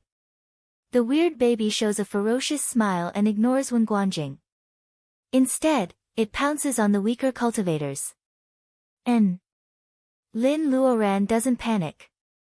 Before N does anything, Lin Luoran throws out several paper figures and forces the strange baby back to Wen Guanjing. Chapter 269. The best way to deal with such a monster is to attack with fire. However, the bat monster is making trouble. Fire is not a problem for other people, but for Wen Guanjing, who only has the Taoist root of the nature of fire, it has a great impact. What he threw out was a well-tempered flexible sword. It was flexible and had the power of a second-grade magic treasure. At this time, it was more suitable than a flying sword to deal with the extremely fast strange baby. After all, the monster baby is made of flesh and blood. It can't fight against the sword with its body, so it turns around and runs away. And has been waiting for it. He shows a harmless face and throws the figure paper without hesitation. The thunder-summoning figure paper burns by itself and a purple thunderbolt as thick as a little finger falls down. The monster baby shivers and closes its eyes. It starts to sob. If you don't look at its lower body, the expression on its face can be very confusing. At least Anne's hand stops for a second. The monster baby seizes the opportunity and pounces on Anne's hand, biting his right hand tightly. The monster baby is sucking Anne's blood. When Guanjing stabs the monster baby's back with the tip of his sword. The pain is unbearable for normal people, but the monster baby doesn't feel any pain. It bites Anne's hand and keeps sucking his blood. When Guanjing frowns and twirls the soft sword in his hand. The sword rotates at a high speed. The part below the monster's head is cut into pieces. However, the remaining head is still attached to Anne's hand and bites into Anne's arm. When Guanjing is about to cut the baby's head again, but An waves him off and throws a seed in his other hand. With a flash of green light, a cattail plant bursts out. The cattail plant wraps the baby's head and secretes a kind of white liquid. The baby's head finally becomes stiff. An takes it in his hand and gives it to Lin Luoran. Lin holds it in her hand and looks at it for a while. She can't figure out the origin of the plant and doesn't know what to do with the head of the monster baby. Is its tooth poisonous? An pauses for a second and then realizes that Wen is asking him. He checks his body and shakes his head. This thing has the ability to charm, move fast, and be bloodthirsty. However, it is not completely a member of the bloodline. It is half human and half monster. It is okay as a baby today. However, if it grows up, it will be a big problem. When Guanjing puts away the soft sword and tells Lin his analysis. Lin guesses that it is the bat monster. She tells Wen what happened in the magnetic mountain of the secret land. Wen's face changes, but he can still control himself. Although he is shocked, he has to stay calm. At this moment, he and Lin Luoran can't show any negative emotions such as hesitation, fear, or panic. Apart from signing a master-servant contract, he had never heard of demonic beasts being able to come out of the secret territory. However, according to senior sister Lin, if the existence that was suppressed under the magnetic mountain escaped, it wouldn't waste time with them at all. It could just raise its hand and kill them all. Maybe it only has a strand of its spirit attached to a bat. When Guanjing secretly tells his analysis to Lin Luoran, and Lin Luoran agrees. If it is just a strand of its spirit, Lin smiles. Maybe she knows what to do. In a small building of the textile school, Crystal and her sister, who were in a mess just now, have changed. Although Riddick is well-dressed, he is not as energetic as before. His sister was chatting happily with the bat. Roddick's slender fingers were trembling slightly. They were all dead. His descendants, including the branch families, and the vampires who stayed here had all died in the battle just now. Riddick can't accept such an ending. After hearing the conversation between Crystal and the bat, he can't help but tremble. Even though he knows that Crystal may have given up on his descendants, no one has ever told him that they sacrificed themselves to be nourishment for something. That's enough, Crystal. Can you take your bat friend out and leave me alone? Crystal suddenly stops talking and looks at her brother in surprise. When she is sure that he is not joking, the smile on her face disappears. Thinking of how Riddick protected her tightly under his body when she was in danger, Crystal feels that she should tolerate his temper. She looks at the bat monster and tells it to move to another place with her. Crystal still cares about their brother-sister relationship, but the bat monster is unscrupulous. It says, "I never know what it means to avoid." Crystal has a headache. Although she has signed a blood contract with the bat monster and her personal ability has been improving rapidly with its help, Crystal has been scheming. She finds that the so-called blood contract has little effect on the bat as time goes by. Otherwise, she doesn't have to do any experiments for the bat. If the elders of her family find out, she will have to leave the state of Huaxia and split from her family. Thinking of the unfathomable strength of the bat monster and the plan to use it to develop all the cultivators into descendants, Crystal changes the topic. Your Holiness, why did you let the half-finished product go? It is weak and it will die in vain. The bat monster laughs strangely. If I don't test its ability, how can I know what you have achieved by wasting years of so-called genetic experiments? Crystal's heart shudders. Her wavy hair hangs down. She is indescribably gorgeous. Riddick is heartbroken to see that his sister disregards the pride of the bloodline and shows her beauty to an unknown monster. He stands up and leaves by himself. However, he doesn't know that the bat monster has high standards. It doesn't appreciate the exotic beauty of a high nose and deep eyes at all. Crystal is like taking off her clothes to show a blind man, which only makes the bat more disdainful of such a barbaric half-monster. Seeing that the bat monster doesn't move, Crystal feels frustrated. She smiles and reminds Riddick, it has been 2 hours. Oh, it is 2 hours in the state of Huaxia. Can we start now? The bat monster doesn't expose her. It nods. There is no emotion in its blood-red eyes. No one knows what it is thinking. Crystal licks her lips. A bloodthirsty factor is screaming inside her body. She takes out a ring hanging on her chest. If Lin Luoran were here, she would definitely recognize that this is the blood vessel given by Lord Edward. Obscure ancient syllables are read in the unique sound waves of bats. Ordinary people can't understand the information, but this so-called sacred vessel of the bloodline starts to move. The blood of the bloodline spilled on the ground in the courtyard is separated from the mud, dust, and rotten leaves. It gathers in front of Crystal. The ring keeps collecting the blood. The process is slow and meticulous. The bat monster is a little impatient. It flaps its left wing and takes away all the blood. When it flaps again, the blood has turned into a rain of blood. Suddenly, it starts to rain. When the rain falls on people's clothes, they are dyed red. Is it a rain of blood? A protective cover suddenly appears above everyone. It is a blue water cover. The rain is not aggressive, so it is easy to block it. With Lin Luoran's personal ability, it only costs her a little Reiki to hold up such a cover. She has 3 nebulae in her ocean of Reiki, so she can convert Reiki faster than others. She doesn't have to worry about running out of Reiki when fighting enemies. The consumption of Reiki is not a big deal for her. The blood rain makes everyone silent. Lin Luoran is not worried about Reiki or the blood rain. Her sensitive senses tell her that something is surging under the ground and it will break out at any moment. Her sensitive senses have helped her many times. The blood rain is about to stop. Lin Luoran subconsciously blurts out, "Be careful of the ground." Be careful of the ground? What is under the ground? When Guanjing clenches the hilt of his sword and crushes a paper figure out of reflex. Lin Luoran grabs Huang Weijian, the youngest one. The ground is shaking. Before anyone can see what it is, they are thrown into the air together with the protective cover. The water barrier had several blood-red tentacles that were as thick as a person's waist.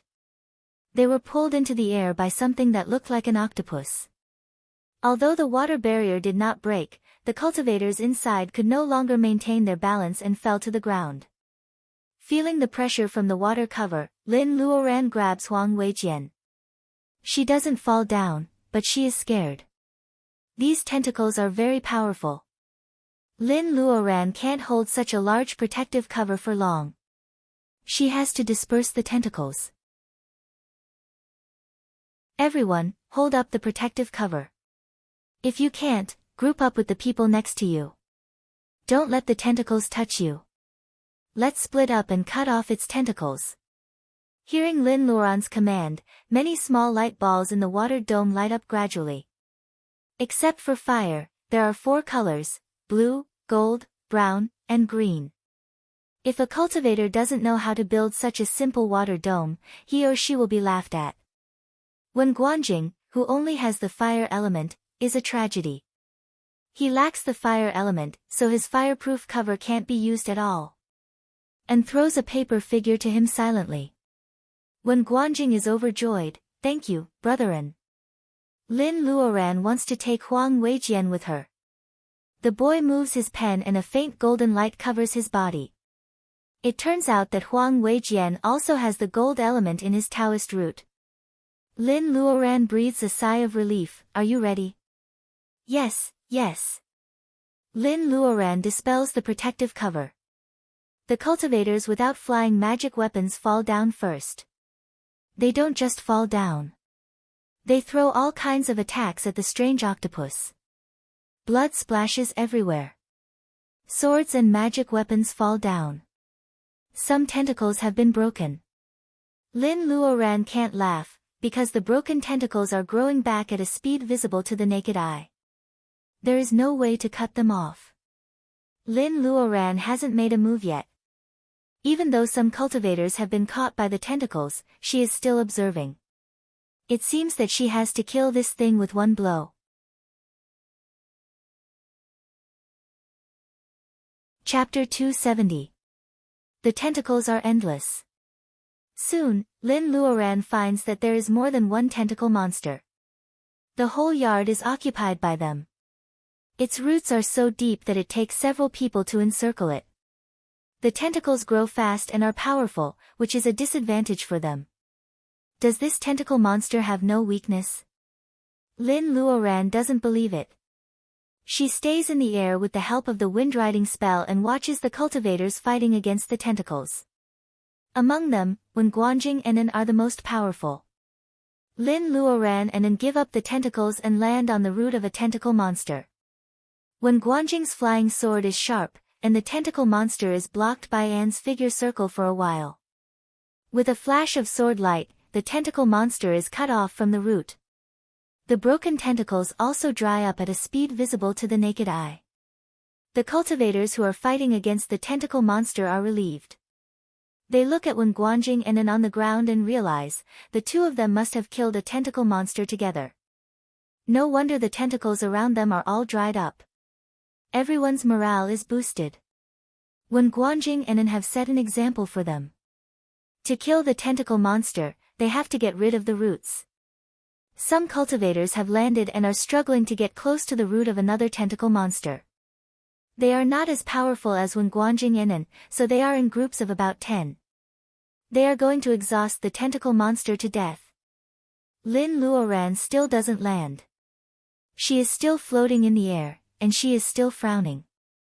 She doesn't believe that the damn bat can only summon such weak creatures after such a mysterious trick. When Guanjing and An are not so naive.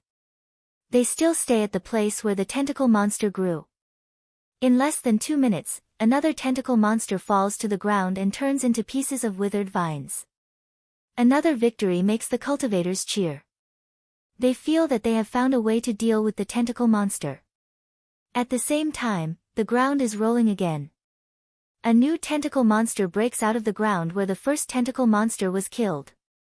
Compared with the first tentacle monster, this one is almost half the size. The cultivators who were cheering at the side were slightly careless, and some of them had already been swept away. The protective barriers on their bodies, which were originally able to resist, were actually crushed in an instant. It is even stronger than before. Lin Luoran concludes. She throws a golden light at the female cultivator and cuts off the tentacles around her waist. The female cultivator is still in shock. Lin Luoran pulls her up with a water rope. Your personal ability is not high enough. Stay with me. Thank you, Martial Uncle. The female cultivator is a little embarrassed. They have complained about Lin Luoran's cruelty before.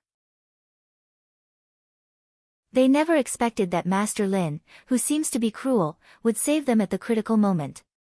Seeing that the newly grown monster is more powerful, people don't dare to kill it from the root. They have to choose the worst strategy, which is to waste their Reiki on the tentacles. However, they are not Lin Luoran. If this goes on, they will run out of Reiki soon. Even with the replenishment bolus, how long can they last? When Guanjing cuts off a tentacle and comes to Lin Luoran on his sword. Sister, we can't go on like this. I just observed that it took 2 minutes for the other tentacle monster to grow back. How about we? You mean, we should cut off all the tentacles from the root at the same time and use the 2-minute gap to escape from here? The revolutionary friendship between them was forged after fighting side by side. Before when Guanjing finishes his words, Lin Luoran can almost guess what he is thinking. When Guanjing nods. However, Lin Luoran is not as happy as he expected. She says slowly, let's not talk about whether we can get rid of the black cloth covering our heads in 2 minutes. Even if we can, the monster bat and crystal will not stop us from doing such an obvious thing. When Guanjing is stunned. He is so worried that he forgets that their enemies are not only the powerful tentacle monster, but also the monster bat and the bloodline who are hiding in the dark. Lin Luoran says more and more, Brother Wen, have you noticed something? Since you started talking to me, no tentacles have come to entangle you. Sister, are the tentacles afraid of your cultivation? When Guanjing's eyes light up. Lin Luoran smiles mysteriously and puts away the luminous flower in her hand. In front of them, there is only the faint blue light of the protective shield. The tentacles rush over for a while. When Lin Luoran takes out the luminous flower again, the tentacles seem to be very disgusted. They rub against the protective shield and turn to the side. When Guanjing and the little female cultivator are stunned. The female cultivator hesitates and says, are the tentacles monsters afraid of the luminous flower? She turns around and sees that the brothers who have been given luminous flowers are much more relaxed in the yard full of tentacles. She is more convinced of her idea. Lin Luoran shakes her head, what they are afraid of is not the flower itself. Brother Wen, do you remember where I got the flower? How can he not remember the magnificent underground world under the Kalahari Desert, the opportunity for him to complete the level of training Qi, the unusual animals and plants, the horrifying blood sacrifice, the mysterious road to heaven, the mystery of the disappearance of the cultivator on the level of gathering vitality, the woman who calls herself the saintess of the Jiolili tribe, and the boiling lava she commanded. The scorching Kalahari Desert remains in Wen Guanjing's memory as a sea of red heat. Was it a fiery red heat? When Guanjing feels that he has finally grasped the key point. Yes, the tentacles monsters are not afraid of plants, but of the light emitted by plants. The tentacles are the underground plants that grow with the lava and are full of fire reiki. He can cut off the tentacles monster's roots with his flying sword. Isn't it because his flying sword is of the nature of fire? There is a lack of fire in the 5 elements here. If the black curtain is not deliberately mystifying, he should have thought of this. Sister, what should we do now? Lin Luoran smiles. They are afraid of light and fire. Let's borrow some light. Borrow light? How to borrow light? Now the sky is covered by the black curtain. Of course, they have to tear the sky apart. Even if they kill the tentacles monsters, they may not be able to get out. They have to break the black curtain above their heads. Lin Luoran thinks that the tentacles monsters are not the only ones who are afraid of light. She hands the luminous flower to the female cultivator who is not good at cultivation. Brother Wen. Wen Guanjing nods solemnly. If the monster bat and the bloodline come out, the task of holding them off will fall on him and Brother Wen. Oh, and that little cultivator? Lin Luoran knows that he understands her. She flies up on her sword. She is getting closer and closer to the black curtain. As long as Wen Guanjing and the others can hold them off for a while, she believes that she can do it. Tearing the sky apart and borrowing light sounds really cool. In the attic, Crystal sees that Lin Luoran leaves the cultivators and flies higher and higher. Crystal raises her eyebrows and asks, what? Does she want to run away alone? The monster bat looks at Crystal with disdain. She really doesn't know who this vampire has been living on for hundreds of years. She can't even see through the obvious action of that little chi trainer. She is really stupid. It seems that I need to go out and create some chaos.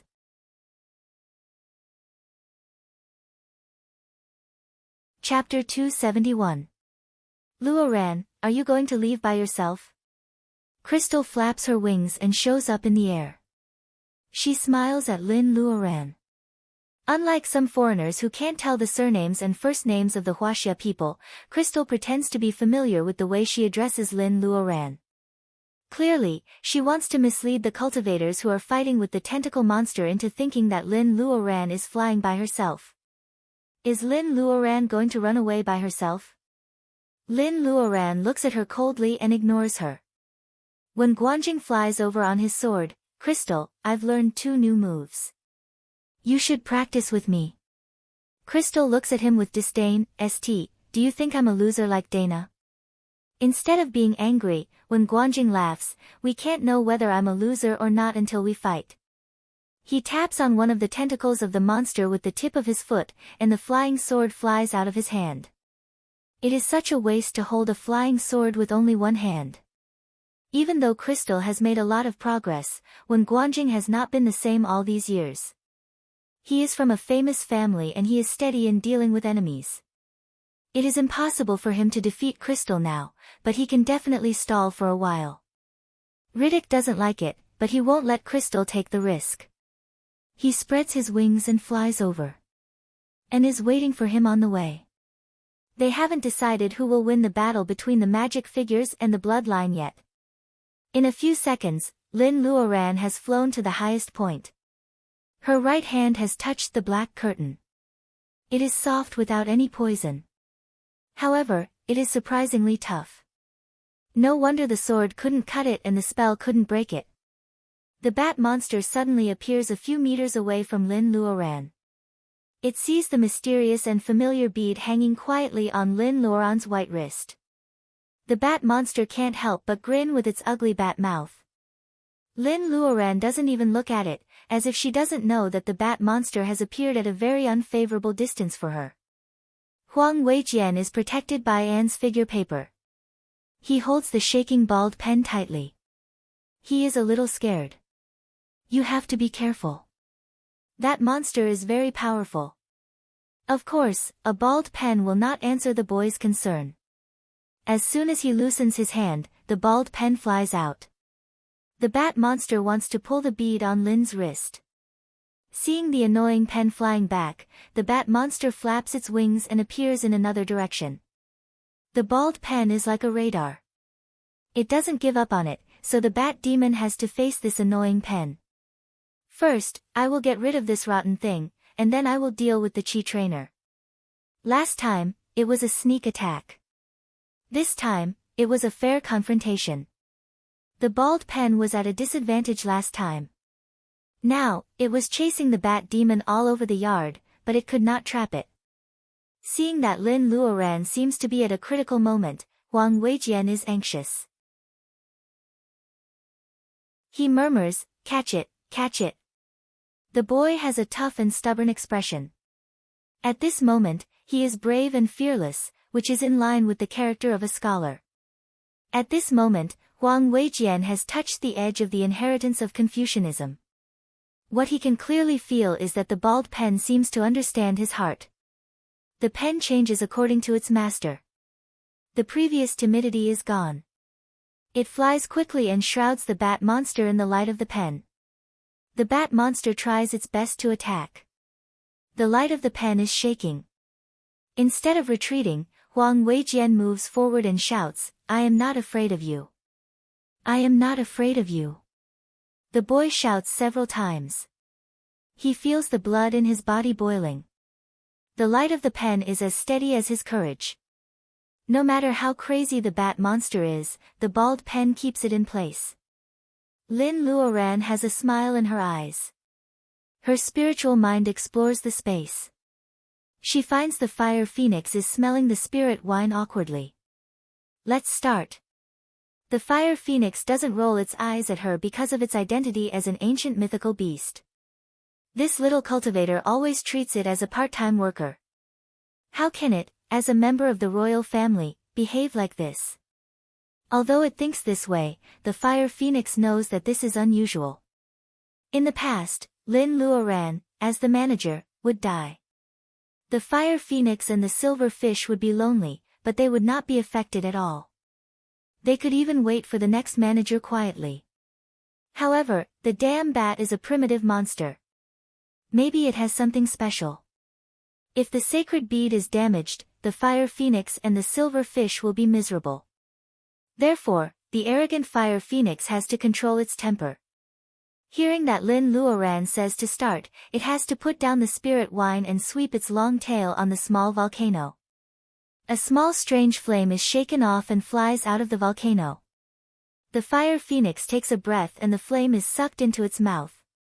When all the feathers on its head are blown up, it opens its mouth and spits out a line of fire. The line of fire is flying. The fire phoenix is trying to force the strange flame out of the space with its own ability. The mist above the space makes it not as easy as it looks. Lin Luoran can also draw out the strange flame. However, in this dark environment, the strange flame will die out quickly. Why can't the fire phoenix do it? Lin Luoran doesn't understand. She is in a hurry and she can't waste time thinking about these details. A thread of fire flew out from the bead. Under the dark curtain of the world, it shouldered everyone's ardent expectations and shot towards a certain point in the dark curtain. Goldie, Goldie. Lin Luoran's spiritual mind has been cut off from the outside world. Only the blood connection in the master-servant contract allows her to contact Goldie. The golden hawk flying in the clouds screeches and dives down. It has heard its master's call. Its master needs it now. The golden hawk dives down from the clouds. Everyone can't help but follow it and fall on the top of the dark curtain. There is no news from the trapped people for a long time. Lu Zheng is already considering whether to contact the crazy Taoist to save the day. Lu Sanchun is angry with his superiors. He needs a weapon that can break through the defense. At this moment, Goldie, who has been hovering silently, dives down in a high profile. The little crown on its head is very proud. Did it receive orders from its master to tear apart this black curtain? Everyone is looking forward to it. Goldie comes to a place 5 meters above the dark curtain and stops. Hey, isn't it going to tear the dark curtain with its sharp claws? They guessed the beginning and the ending, but it seems that they didn't guess the process. The golden hawk is not what it used to be. The little crown on its head shakes and a white flame spits out from its mouth. It falls on a certain point in the dark dome. How can the flame be white? Before they could figure out the name that they recognized from the bottom of their hearts, they saw a layer of white ice appear on the black curtain where white flame fell. Fire generates ice. It is really strange. It is indeed the mysterious hawk raised by Master Lin. If someone can see what is going on inside and outside at the same time, he will be surprised. Lin Luoran's yang fire and Goldie's new cold fire both fall on the same point of the dark curtain. They are exactly the same point. The bat monster suddenly stops moving. It seems that it is exhausted under the bald pen. It feels that the energy in a certain point of the dark curtain is becoming unbalanced. The yang fire is burning while the cold fire is freezing. They are competing with each other. The two completely different kinds of fire seem to be fighting for victory or defeat. Victory or defeat, life or death, they were eager to break through the barrier between them and fight each other. What was blocking them was the black inhibition formation made by the bat monster's wings. The inhibition is getting thinner and thinner. The two kinds of flames are getting closer. The bat monster suddenly moves crazily. The light of the pen is shaking again. Huang Weijian's nails are digging into his palms, leaving traces of blood. He is so stubborn that he won't give up. Just a little bit more time and he will succeed. Lin Luoran bites her lips. When Guanjing is holding on, and is holding on, Huang is holding on, other cultivators are holding on, and even the two female cultivators who grew up in a greenhouse are holding on. Lin Luoran is not qualified to give up. Goldie is still weak in controlling its new ability. Lin Luoran can feel its exhaustion. It is not easy for the fire phoenix to give out its ability, which is against the rules of the space. Lin Luoran can feel that it is trying its best. Lin Luoran knows that every step she takes is more difficult than that of ordinary people. She has been blessed by the Tao of nature and laid foundation in 4 years. She has risked her life to reach the level of laying foundation. Every step is dangerous. There is no reason for her to give up now. She is so close. She must succeed. When a pair of black wings suddenly appears beside Huang Weijian, Lin Luoran feels that her heart is skipping a beat. Alice has a beautiful face, white skin, and royal blue eyes. She stays in the air and smiles sweetly. Crystal also smiles. Alice doesn't attack Huang Weijian. She just waves her wings and sticks to the boy's ear like a water snake. She is a cold-blooded vampire, but her breath is sweet and fragrant. This is the favorite sweet face of a teenager. It can satisfy every teenager's fantasy about first love. Huang Weijian is not in love, but he knows there is a difference between men and women.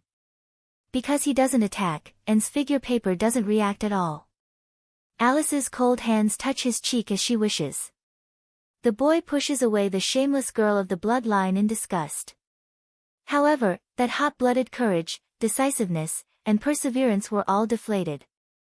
The light of the brush can no longer trap the bat monster. It flaps its wings and flies out. Alice's expression changes immediately. She attacks Huang Weijian heavily. The boy subconsciously crushes the bamboo piece and gave him. The power of the figure paper wraps him up and he falls into the tentacle monster's territory. The huge tentacles immediately wrap around him, trying to suffocate him to death. Did he fail? The cultivator's hearts sink to the bottom.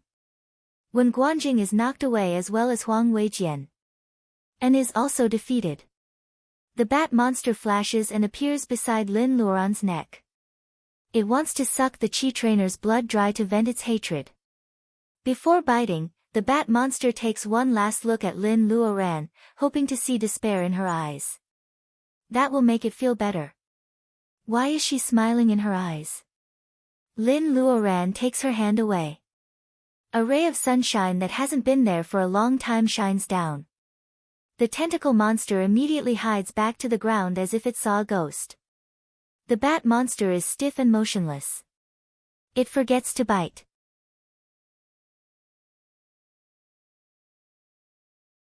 Chapter 272. Lin Luoran draws out her sword and cuts the black curtain. The crack is so fragile that a big hole is torn open. Crystal and Riddick are senior members of the bloodline. Alice is the first one to suffer. In the sun, her face, which is as sweet as Princess Qian Qian, is burnt and smoking comes out. The back of her hands, which are exposed under her clothes, is full of red and swollen blisters. Alice screams. She is surrounded by Huaxia cultivators who have woken up and start to kill her. Everyone is refreshed. As soon as the tentacle monster is gone, they all get out. Some cultivators are strangled and their faces turn purple, but they are soon saved by their companions. The monster bat is no longer in a daze. Now it is angry and panicked. How dare you? Lin Luoran stands there with her sword in her hand. Goldie is flying over her head. Cheers come from the crowd. They are probably saying, "Long live Master Lin." The scene reminds Riddick of an old saying in Huaxia, "The game is over." The monster bat can't wait to eat Lin Luoran alive. However, it can't move. This time, it is not frozen by the bald pen. Instead, a force from the Tao of Heaven has locked the monster bat. The clear sky suddenly changes. Although the sun is still shining, a rotating cloud appears above the textile school, flashing with crackling electric lights. It's not that the bat monster can't move, but even Crystal, a half-monster with a strong sense of hostility, is trembling from the bottom of her bones. Is this the cloud of doom? The mighty power of thunder and lightning reminds Lin Luoran that this must be the legendary heaven's doom. Let's retreat. The cloud of doom will not come for her, a little cultivator in the level of laying foundation. It must come for the bat. Lin Luoran doesn't want everyone to stay here and take the thunder. She calls the cultivators to run out. As expected, although everyone is panicking, they jump out of the wall because of the coercion of the cloud of doom. However, the cloud of doom stays far away and doesn't come after them. It seems that the cloud is brought here by the monster bat. Retreat. Retreat. Lin Luoran looks at the monster bat vigilantly and commands the cultivators to keep a safe distance. This scene was too dramatic. Originally, everyone was still on the brink of life and death. Who would have thought that after the black curtain was torn open and before they could fight for their lives, tribulation clouds would appear, as if they were going to deal with the bat demon? Who says that the Tao of Heaven is in chaos? The Tao of Heaven will not let go of such a monster. Are you okay? Lu Zheng asks when Lin Luoran is the last one to fly out. Lin Luoran nods at him and looks into the distance. She whispers, "I'm afraid your grandmaster has finished his closed-door training." China had not seen heavenly tribulation for many years. Tribulation clouds would only appear when a great demon took human form and a cultivator's core broke through to the nascent soul stage. At first, the crazy Taoist thinks that someone is forming vitality in the land of Shu.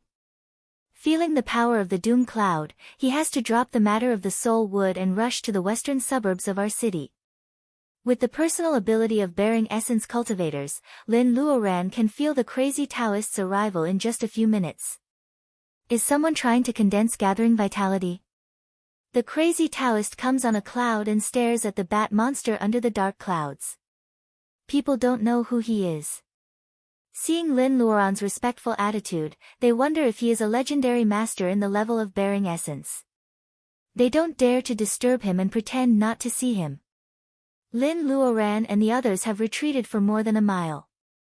The coercion of the dark clouds still makes some people feel weak. Lin Luoran asks in a low voice, "Master, what do you mean?" The crazy Taoist explains the appearance of the dark clouds. Lin Luoran shakes her head, "I'm afraid that the bat monster is neither of the two cases." Lin Luoran tells him what she saw in the magnetic mountain of the secret land. Of course, she doesn't tell him about the bead. The crazy Taoist hears it and sighs that they are lucky. "You are really brave. A monster that can attract heaven's tribulation by attaching its spiritual mind to a body must be a great evil in the primitive world. I'm afraid that it wants to catch you alive, so you can escape." Lin Luoran is stunned. According to what the crazy Taoist said, she seems to rely on the bead. She is a bit careless. If she and Goldie didn't work together to break the black curtain, the bat monster might have more tricks up its sleeves. They may not be able to escape like this. Lin Luoran is a little scared when she thinks about it. The crazy Taoist points at her and tells her to look at the field. The bat monster is stared at by the dark clouds and can't move. Crystal is certainly not feeling well. Only Riddick flaps his wings and finds that he can still move. Crystal, this cloud is so weird. Let's get out of here first. Seeing that his sister is in a daze, Riddick is about to pull her up. However, when he touches Crystal's arm, he feels a strong electric current running through his arm. Riddick almost loses his balance and falls down. He is anxious. It turns out that it is not that Crystal doesn't want to go, but that she can't. He doesn't understand why. As a member of the bloodline, he is fine facing the weird cloud, but Crystal looks like she is going to be punished. Yes, it must be the bat. Riddick looks at the bat monster and asks, "What did you do to my sister?" The bat monster laughs, "She has received a lot of help from me. The dark clouds have regarded her as one with me. Now, she has to go through the heaven's doom with me." Crystal smiles sadly. She has secretly killed many members of the bloodline in the past few years. If it weren't for this bat monster, her cultivation wouldn't be so high that she would be so ambitious. Did she kill so many members of the bloodline in the past few years just for today's heaven's doom? She can't accept it. She can't accept it. Crystal looks at Lin Luoran with hatred. Her infatuation with Lin Luoran turns into hatred. She moves her lips and says in a voice that no one can hear except for the bat monster and Riddick, "Brother, we have been brother and sister for hundreds of years. You have always been tolerant of Crystal's capriciousness. Today, please let me go again and promise me one thing, okay? Do vampires also have tears?" Riddick feels that his already cold face is even colder. He knows what Crystal is going to say and he nods with tears in his eyes. Crystal smiles again. The flowing golden lines on her wings make her stunningly beautiful under the changing dark clouds. "Baron Roddick, please swear to me that you will take good care of our holy relic." "I will protect the holy relic with my life and carry on the bloodline of our clan." "Honorable Earl Crystal." Riddick chokes with sobs and kneels down on one knee in the air. What are they doing? When Runlon is fearless because she is ignorant. She has no idea who the crazy Taoist is. She pulls the dirty Taoist who is closest to her. The crazy Taoist smacks his lips. They are entrusting their orphans. Ah, entrusting their orphans. When Runlon feels that this is a serious matter, she runs over to inform Wen Guanjing. These monsters are probably planning to escape. God's doom is not reliable. A ring falls off Crystal's neck and falls into Riddick's palm. The bat monster sneers, "Why don't you stay with me?" Crystal screams, "Don't even think about it." She moved with all her might and knocked Roddick out of the minefield, causing him to fall far away. As soon as the target moves, the dark clouds rumble and a purple lightning bolt thicker than a bucket strikes down. The bat monster doesn't expect that Crystal will suddenly move and cause the god's doom to come early. Crystal rushes over and hugs its body tightly. The purple lightning bolt strikes so suddenly that the crazy Taoist doesn't expect it either. Seeing that Riddick is trying to escape, Wen Guanjing leads people to surround him. Riddick, who has the holy relic and is immersed in the pain of losing his sister, is not someone that Wen Guanjing and others can stop. The crazy Taoist can witness the god's doom with his own eyes and feel its destructive power. This may be the only chance in his life. He will not let it go easily. In the eyes of the crazy Taoist, letting an insignificant vampire escape is not as important as perceiving the heaven's doom. What's more, he stops Lin Luoran and says, "Look. This may be the last heaven's doom that cultivators on the earth can see." Purple lightning struck down continuously with an earth-shattering might. The wind and clouds are stirred up by the dark clouds. The sky in the western suburbs of our city has changed color.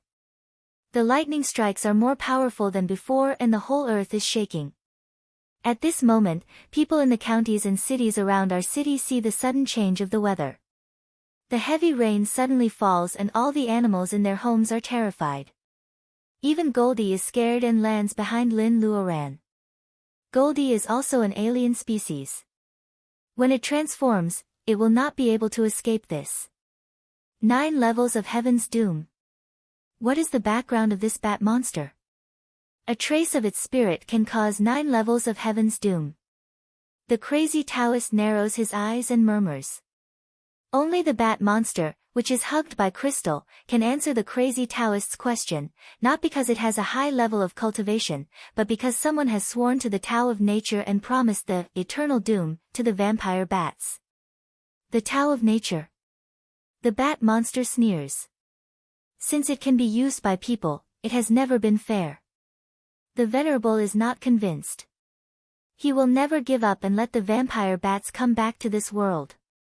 The resentment that has been suppressed for tens of thousands of years, and in its opinion, the unfair treatment of tens of thousands of blood bats has made the bat monster, or rather, the incomplete black shadow venerable, so angry that it even slows down the 9th level cloud of doom. This is an anomaly that is not noticed by people. The thunder of Heaven's Doom only slows down for a few tenths of a second, which may be enough to change a lot of things. Boom, boom, boom. The dark clouds have accumulated the great power of the last strike. The purple lightning, which is more despairing than the previous 8 lightning strikes, finally falls.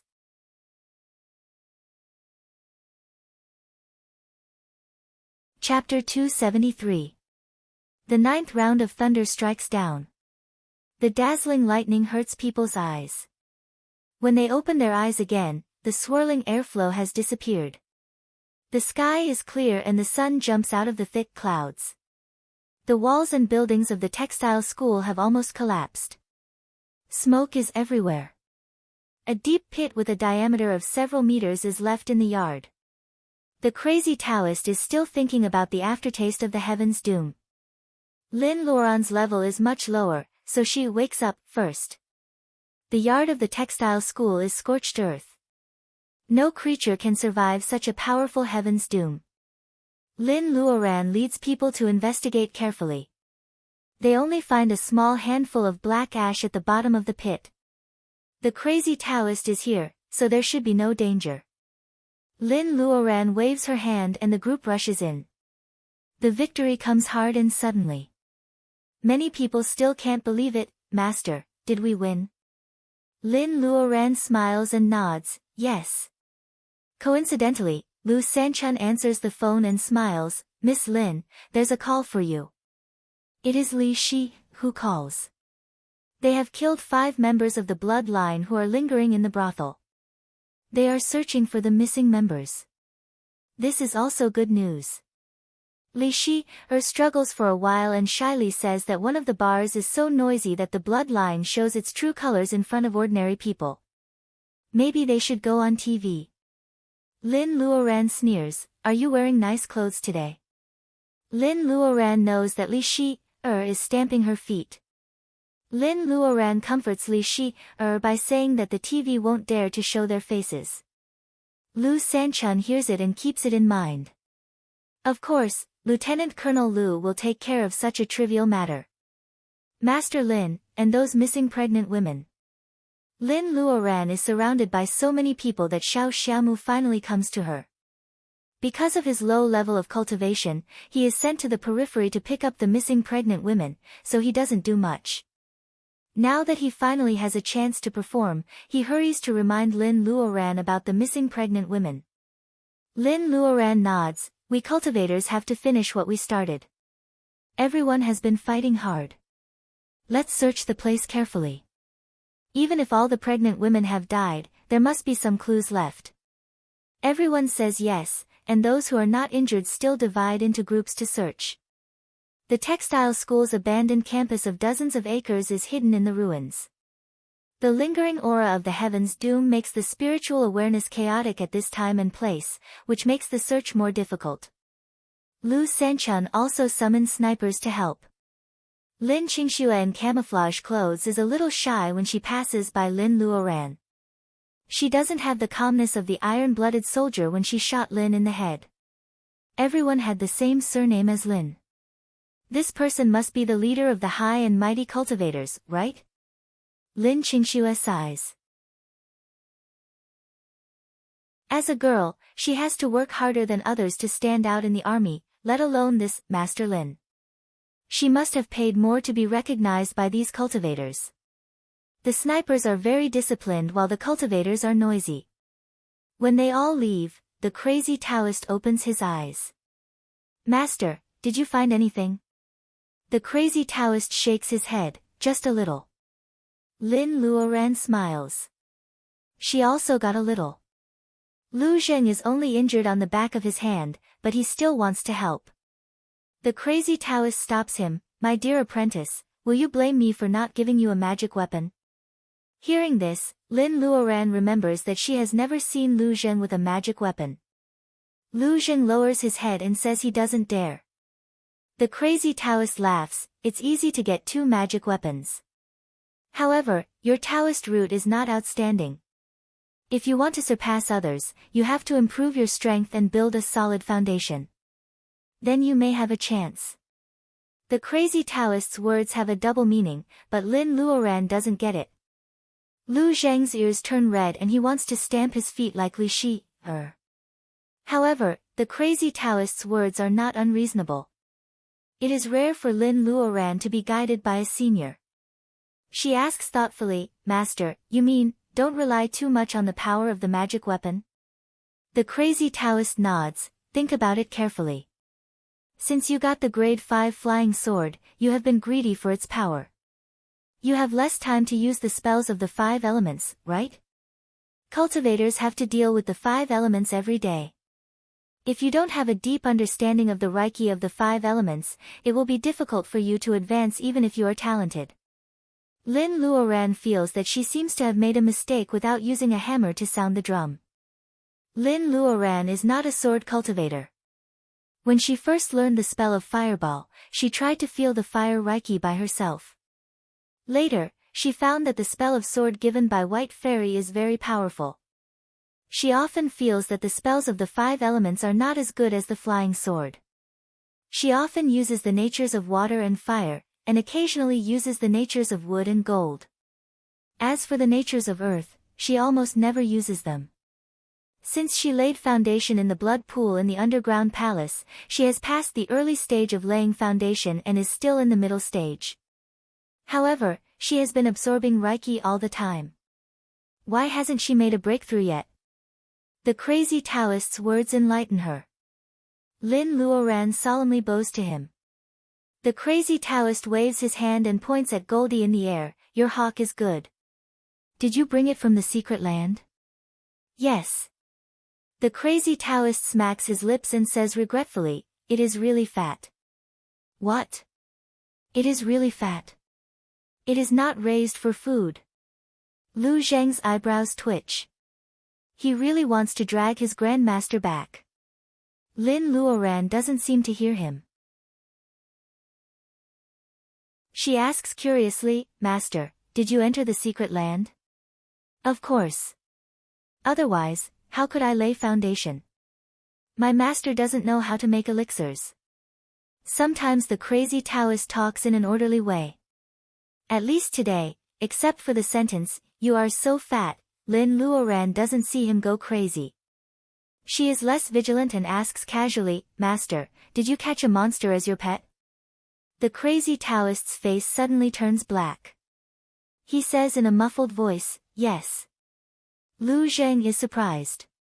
He has been cooking for his grandmaster for several years, but he has never seen a bird feather or a beast dung, let alone a pet with intelligence.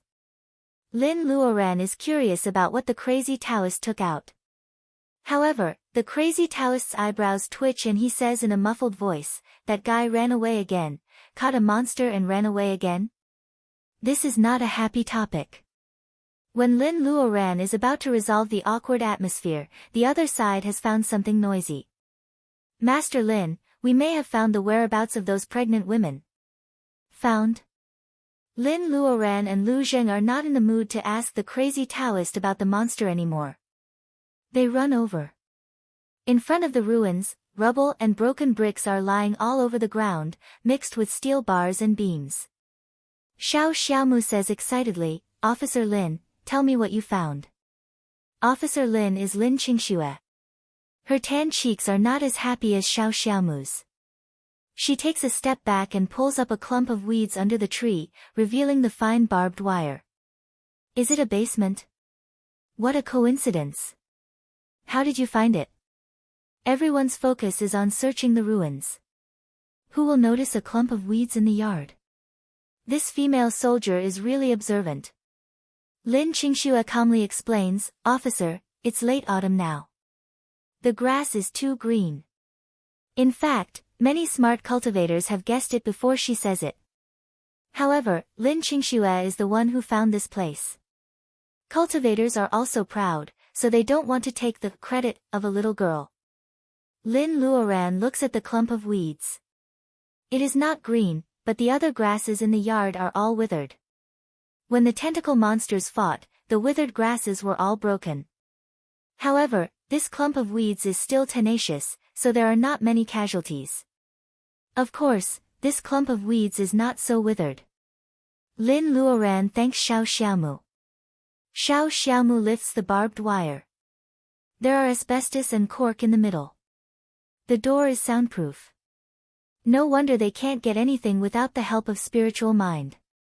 White light comes out of the hole. There is light in the basement. Lin Luoran has the highest personal ability, so she goes down first. Lu Mei has long known that maybe someone is coming to save them. It's past lunch time, but no one brings food today.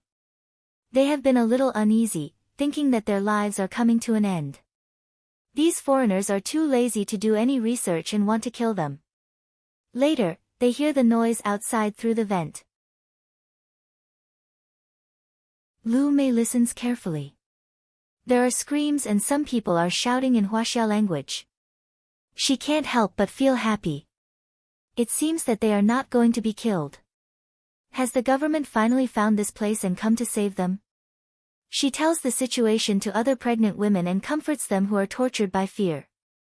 Hearing that they may be the reinforcements of Huaxia, many people hug each other and cry with joy. In the midst of the crying, the European girl with flaxen hair, who is like a devil in everyone's eyes, runs down and threatens them. If they make any noise, they will die immediately. Lu Mei doesn't cry. She feels that maybe these foreigners are so angry because they have lost. After threatening them, the female devil with flaxen hair goes up and never comes down again. As time goes by, Lu Mei keeps guessing which side will win. Then, monsters come out of the ground, making the basement shaky. Several pregnant women even fall and get hurt. Fortunately, the monster's target doesn't seem to be them. Lu Mei breathes a sigh of relief and continues to encourage those pregnant women who are emotional and extremely unstable. Behind them comes the thunder that makes the earth tremble. Then, the buildings on the ground seem to collapse. Everyone is almost desperate. This time, even Lu Mei is desperate. The collapse of the ground has blocked the only vent in the basement. If they are not rescued as soon as possible, they will eventually die of hypoxia in the basement. She and a few others desperately beat the basement door, screaming and shouting, hoping that someone will know that they are underground. The door is too strong and too soundproof. Violent movements and restless mood consumed oxygen very quickly. Tired, hungry, and lacking oxygen, Lu Mei soon felt sleepy. If she falls asleep, she won't wake up, right? However, her eyelids are getting heavier and heavier, and her breathing becomes difficult. The only impression Lu Mei has is that the basement door seems to be opened. Sunlight shines in and a woman walks in against the light. In a daze, Lu Mei feels that the woman looks like her former colleague. Is it her? Sure enough, he was starting to dream.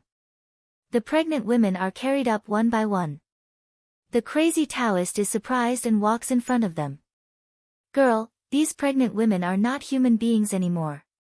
The crazy Taoist examines them with Reiki and says with certainty. Not human beings.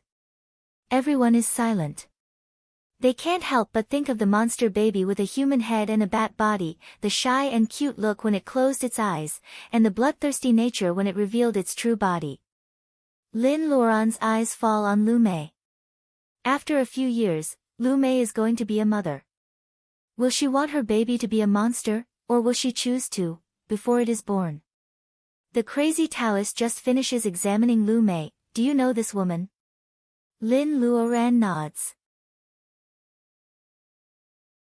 The crazy Taoist shakes his hands and stands up. Her belly is normal, and so are the others. I guess the bat monster didn't have enough time. Hearing this news, Lin Luoran doesn't feel sad.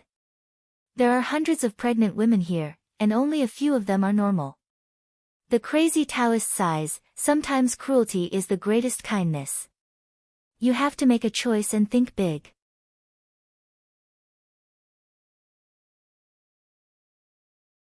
Chapter 274. Huaxia cultivators' encirclement and suppression of the bloodline should be a great victory.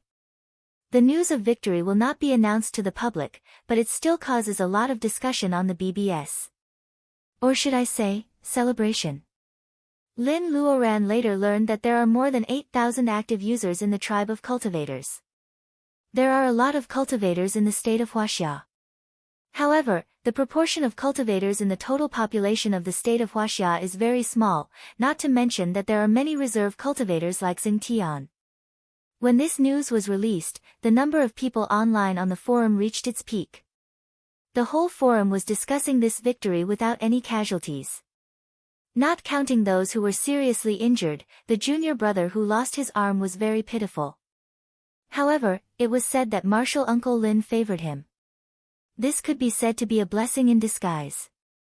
Perhaps influenced by the victory in the R-City battle, the guards in the north and the thieves along the sea also win a great victory under the leadership of a cultivator in the level of laying foundation. Lin Luoran is the center of the discussion in the tribe. There are not many female cultivators. After the video of Li Shi being beaten is circulated, the brothers and sisters who have never seen Li Shi feel sad. Cultivators are also otaku. Those who have seen Li Shi say that she is a sweet and cute, school sisterly. Male otaku cultivators feel sad that as school sisterly becomes more and more powerful, she will become school sisterly sooner or later. When she becomes school uncle Li, like Lin Luoran, they will not be able to live anymore. Lin Luoran doesn't know that her and Li Shi's cultivation have stimulated many promising young men. Many low-level male cultivators work harder than before. Let's talk about this later. Compared with the discussion in the tribe and the people's doubt about the strange cloud in the western suburb of our city, Lin Luoran's life is very leisurely.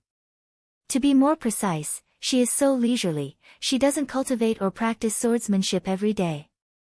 She gets up at sunrise and goes back to her room to sleep at night.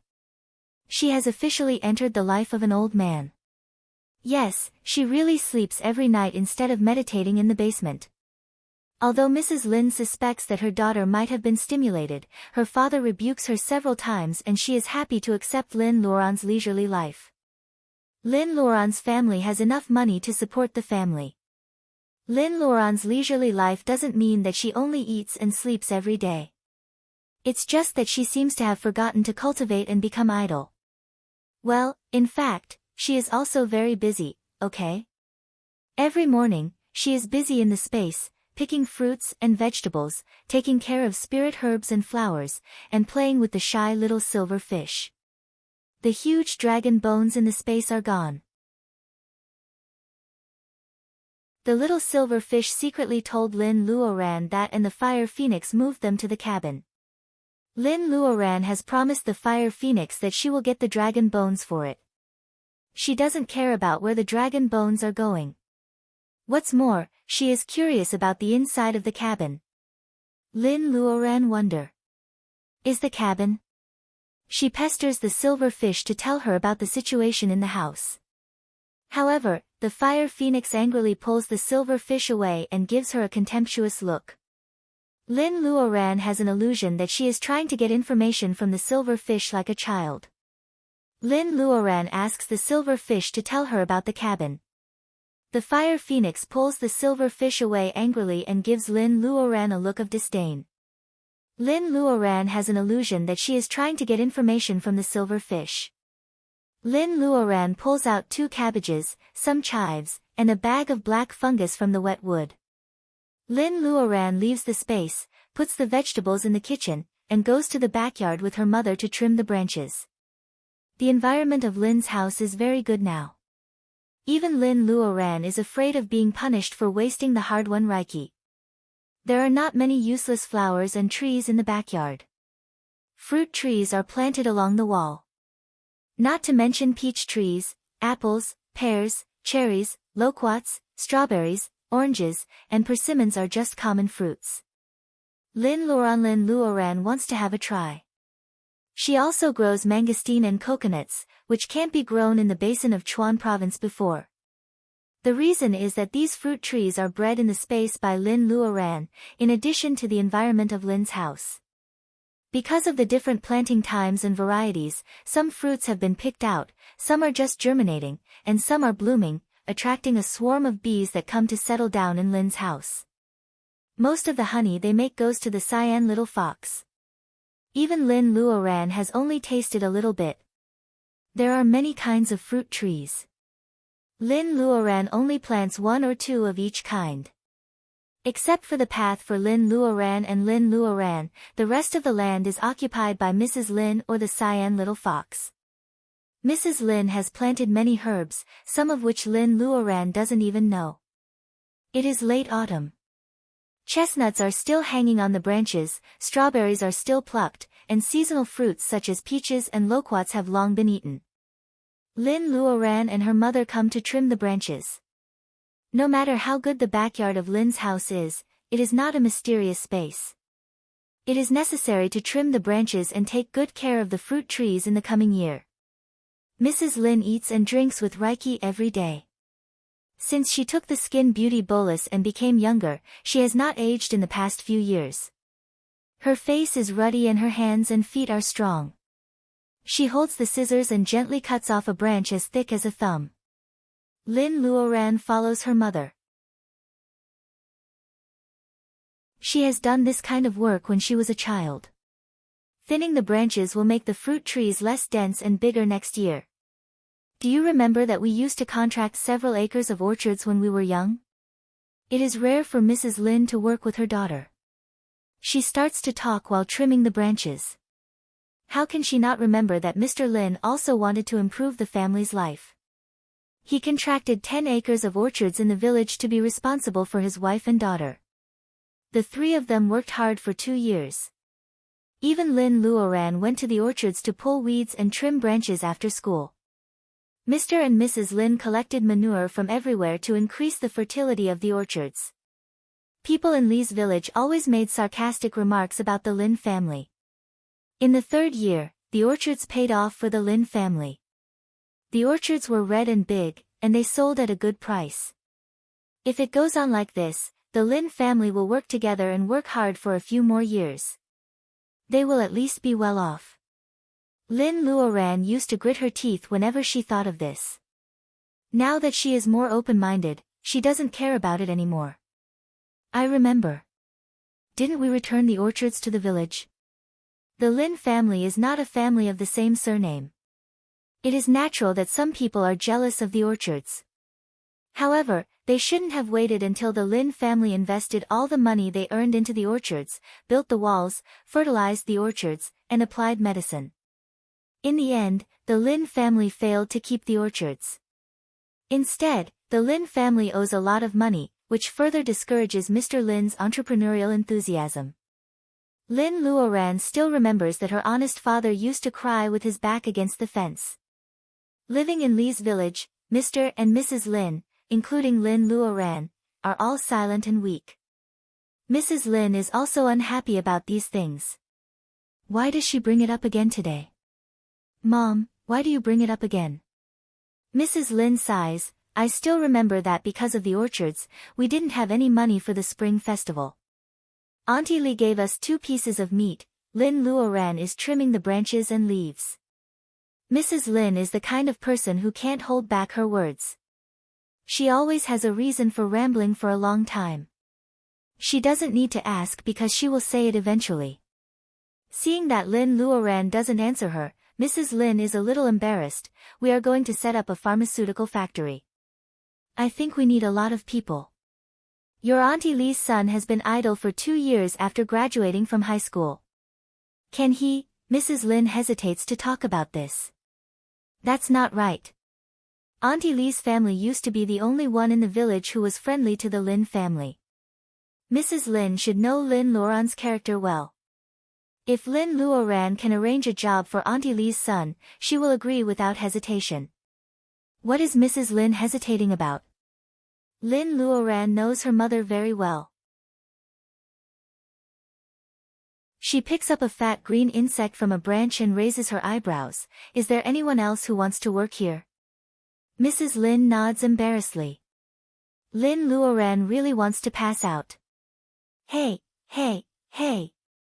She is generous and won't take revenge, but she is not a saint. Ask Auntie Li's son to come for dinner some other day. Ask Yuan Yi to arrange a job. Mrs. Lin is in a dilemma. Auntie Li said that the village head has a problem with her family forgetting their neighbors after they get rich. Should she tell Lin Luoran? Mrs. Lin accidentally cuts off a righteous branch. She is so regretful. Lin Luoran has no choice but to ask Mrs. Lin about the whole story. In the end, she finds that Mrs. Lin is troubled by such a small thing. Lin Luoran doesn't know what to say. Lin Luoran thought that the whole family has reached a consensus to live a leisurely life and work together on the road of cultivation. It turns out that Mrs. Lin is still worried about the trouble of the unruly villagers in Li's village. Mom, when Auntie Li comes, let's give the old house to her family. Anyway, we are outsiders and it is not our ancestral property. We won't go back. Why should we worry about the trouble of the villagers in Li's village? Mrs. Lin is a little hesitant. Will it be a good idea? What if something happens to our family? We don't even have a place to stay when we go back. Lin Luoran laughs. It turns out that Mr. Lin has never calculated the family property for Mrs. Lin. She pointed at the entire Lin mansion. This mansion was bought by my daughter 5 years ago. Master Jia sold it to me cheaply for 20 million. What she was implying was that it would only be worth more after 5 years. Mrs. Lin's mouth is wide open. She knows that it is expensive to buy a house in the city, but she still can't accept the fact that she spent 20 million yuan on her current house. With inflation, money is becoming less and less valuable. If this house is sold now, it will be sold for more than twice the price, right? Lin Luoran calculates with her fingers. Although our villa in Mount Qingcheng was given to us as a gift, it was worth more than this amount. Lin Luoran stretches out one hand and makes a vertical gesture with her fingers. 50 million yuan. Mrs. Lin knows that her daughter has become rich after cultivating, but no one has ever told her that the 2 houses are worth so much. Mrs. Lin suddenly feels that she is not a good mistress of the family. She doesn't want to talk anymore. Lin Luoran takes her mother's hand and comforts her. Mom, we will live a better life. We don't have to worry about those people anymore. You have to believe me. Lin Luoran will work hard to cultivate even if she has to protect the family. Therefore, she insists on going to the mountain to water the herbs after lunch. Seeing that the fruit tree is almost pruned, Lin Luoran goes to the kitchen with her mother.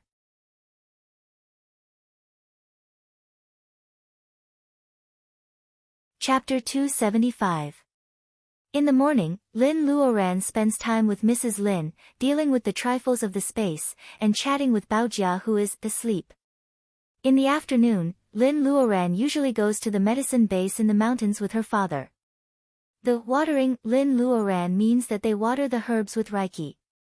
In the field of hundreds of acres, each herb gets very little wood reiki, but it grows better than other places. Mr. Lin uses up the wood reiki in his body every half acre of land, but he is not in a hurry to replenish it. He goes to the dense forest to practice the spells of the 5 elements that he can learn. After using up the 3 kinds of reiki in his body, Lin Luoran is almost done. Not only does she water the herbs with reiki, but she also squats down to feel their emotions. If they drink too much water, they will lose their temper. If the sun is too strong, these herbs will feel thirsty. They are really a group of little things that can't eat too little and can't be too full. If ordinary herbs can express emotions through Reiki, can plants really become intelligent? Lin Luoran thinks of the peony fairy she has seen on TV. She asks the crazy Taoist this question. The old Taoist asks her mysteriously, "Have you heard of Diliu syrup?" The name sounds familiar. Which novel has it been written about? Lin Luoran is not sure, so she asks the crazy Taoist what Diliu syrup is.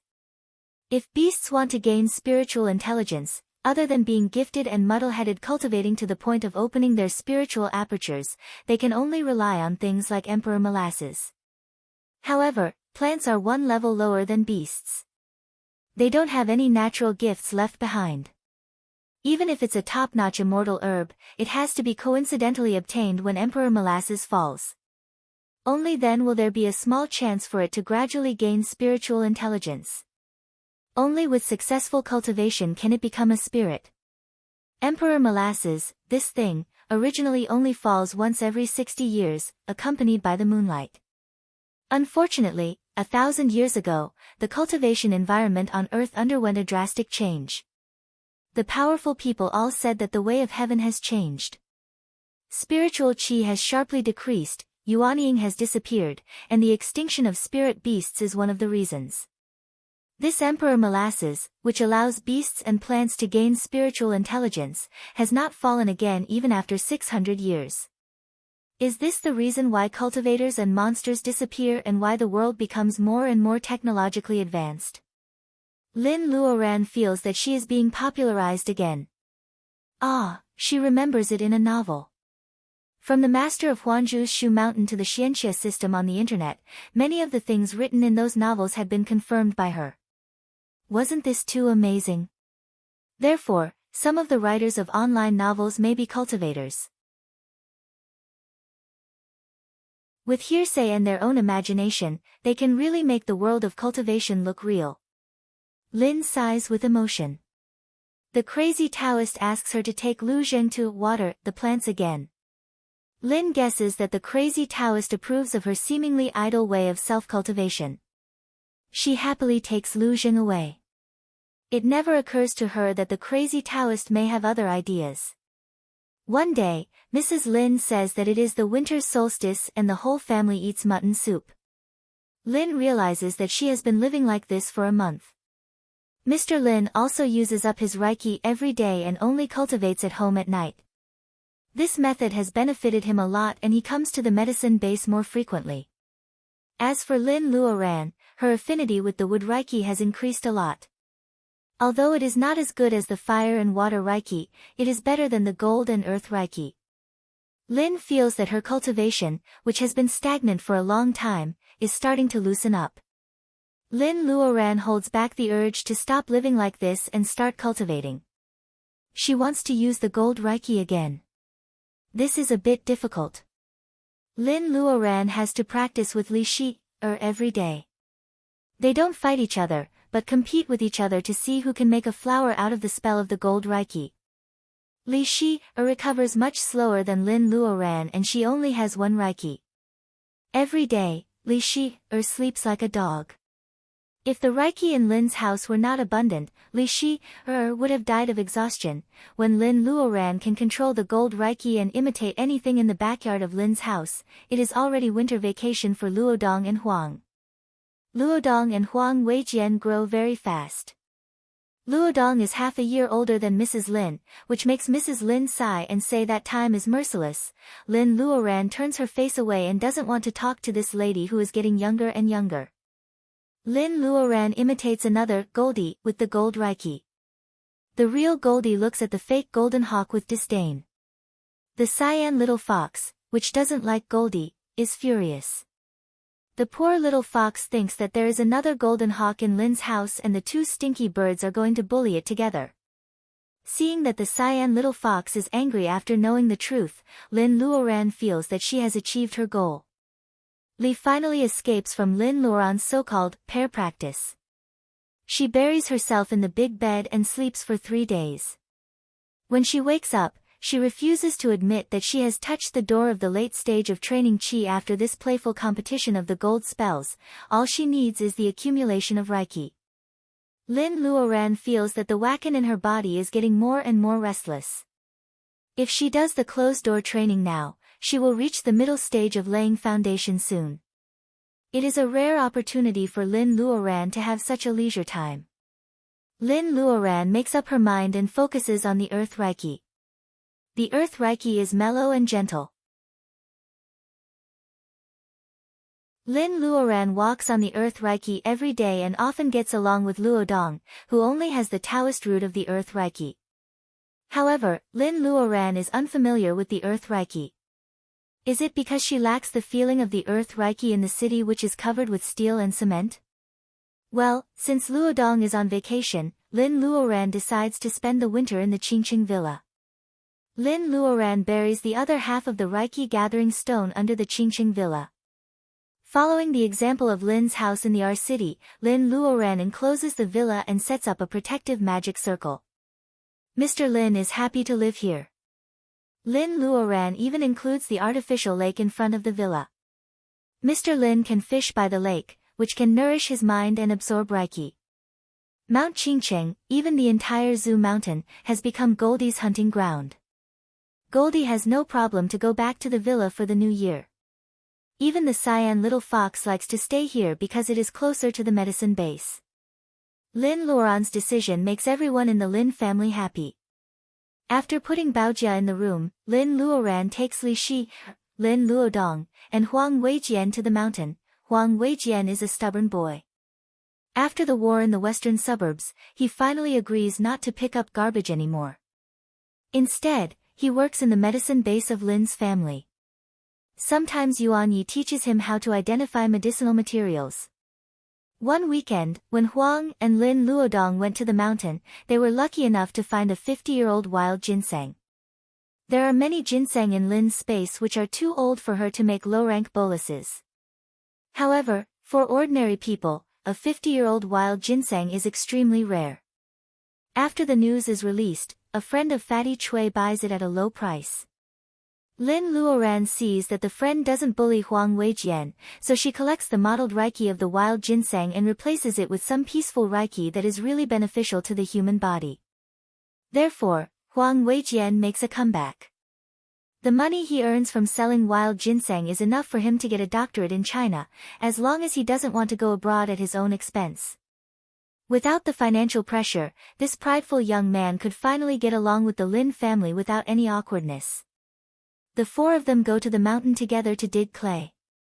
Lin Luoran gets inspiration from the monkey wine in her space and decides to make jars to make Earth Reiki.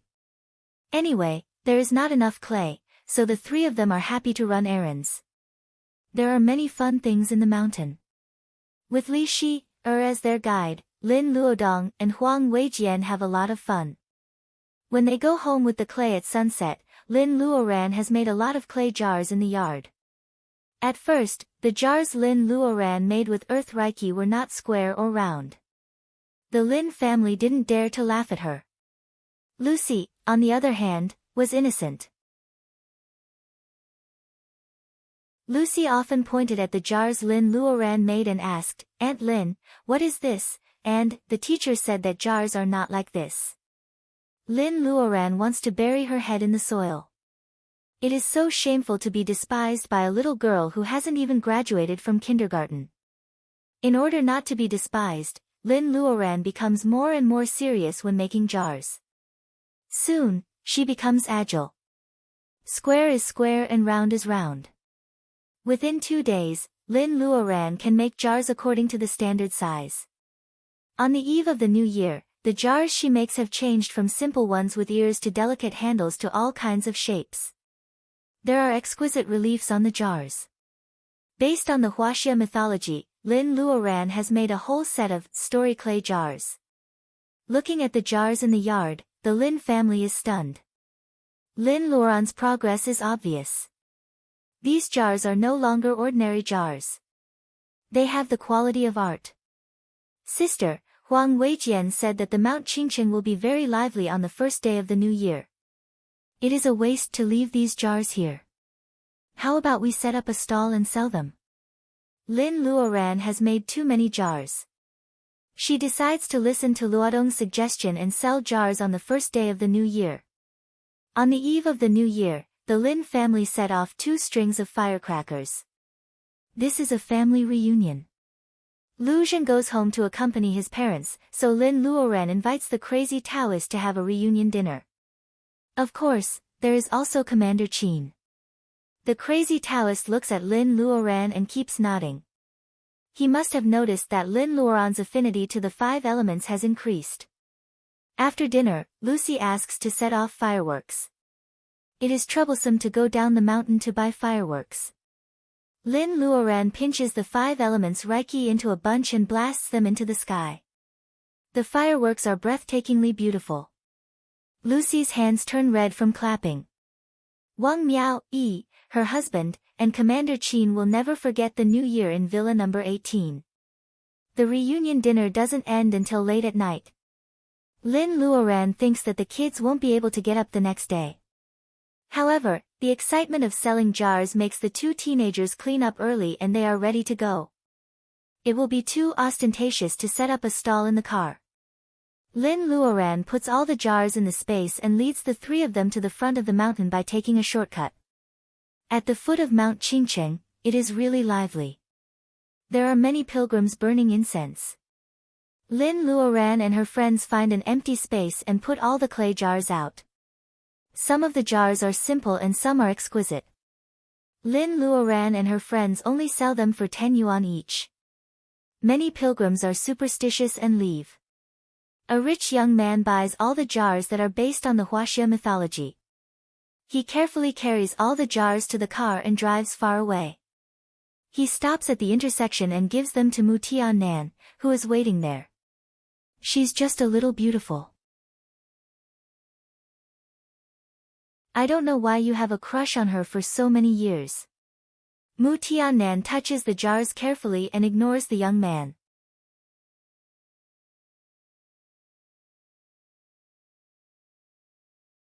Chapter 276. Lin Luoran closes her eyes and looks at the world differently with her spiritual mind instead of her eyes. The noise of pilgrims fades away from her ears. Then she can no longer hear the discussions of people around her. Only the rising smoke and the dull bell in the Taoist temple on Mount Qingqing can be heard. The bell becomes more and more serious as if it is knocking on her heart. Every time the bell rang, her ears would tremble slightly. Gradually, in her eyes, there were only the 5 colors of heaven and earth. In her ears, there was only the purest sound that belonged to nature. The first thing she notices is fire. Maybe she purifies herself with the Reiki fruit of fire, so she is destined to be closest to fire. The pilgrims hold the candles high. The flames are shaken by the mountain wind. Sensing Lin Luoran's spiritual mind, they complain. What can they say? The mountain wind is so naughty. Lin Luoran blocks the wind for them. The flames all laugh. Fire Reiki molecules are small and naughty. They all surround Lin Luoran and want to talk. Lin Luoran smiles and listens to them quietly. Then she turns her attention to something else. In the mountain, spring water flows down from the high place.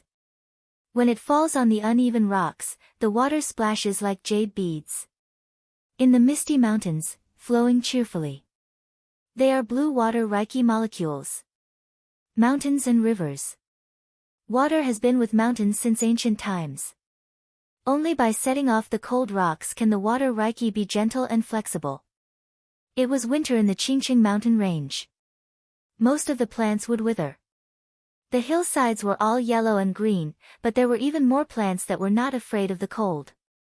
They welcomed the coldness of the winter, which made the trees even more extraordinary. For example, Lin Luoran can feel that the wood Reiki of the pine tree is temporarily suppressed by the water Reiki. It may not be correct to say that it is suppressed. In the 4 seasons, Reiki of the 5 elements also have their own advantages. In different seasons, other Reiki will make way for it so that it can shine more brightly in front of people. Just like here and now, when it snows in winter, the water Reiki is more eye-catching and prominent. There is no hatred between the wood Reiki and the snow Reiki. The snow will melt into water next year, nourishing thousands of plants in the mountain. The water will converge into a stream and flow to the plain at the foot of the mountain, providing a constant source of water for the fertile plain of Tianfu. Lin Luoran can also feel that there are many plant seeds buried in the snow. They are in urgent need of energy under the soil. Only a good sleep can they have more energy to grow in spring after the snow melts. Her spiritual mind spun around. The earth Reiki was always so mellow. After being burned by fire, it turned into porcelain. After being frozen, it fell into a deep sleep.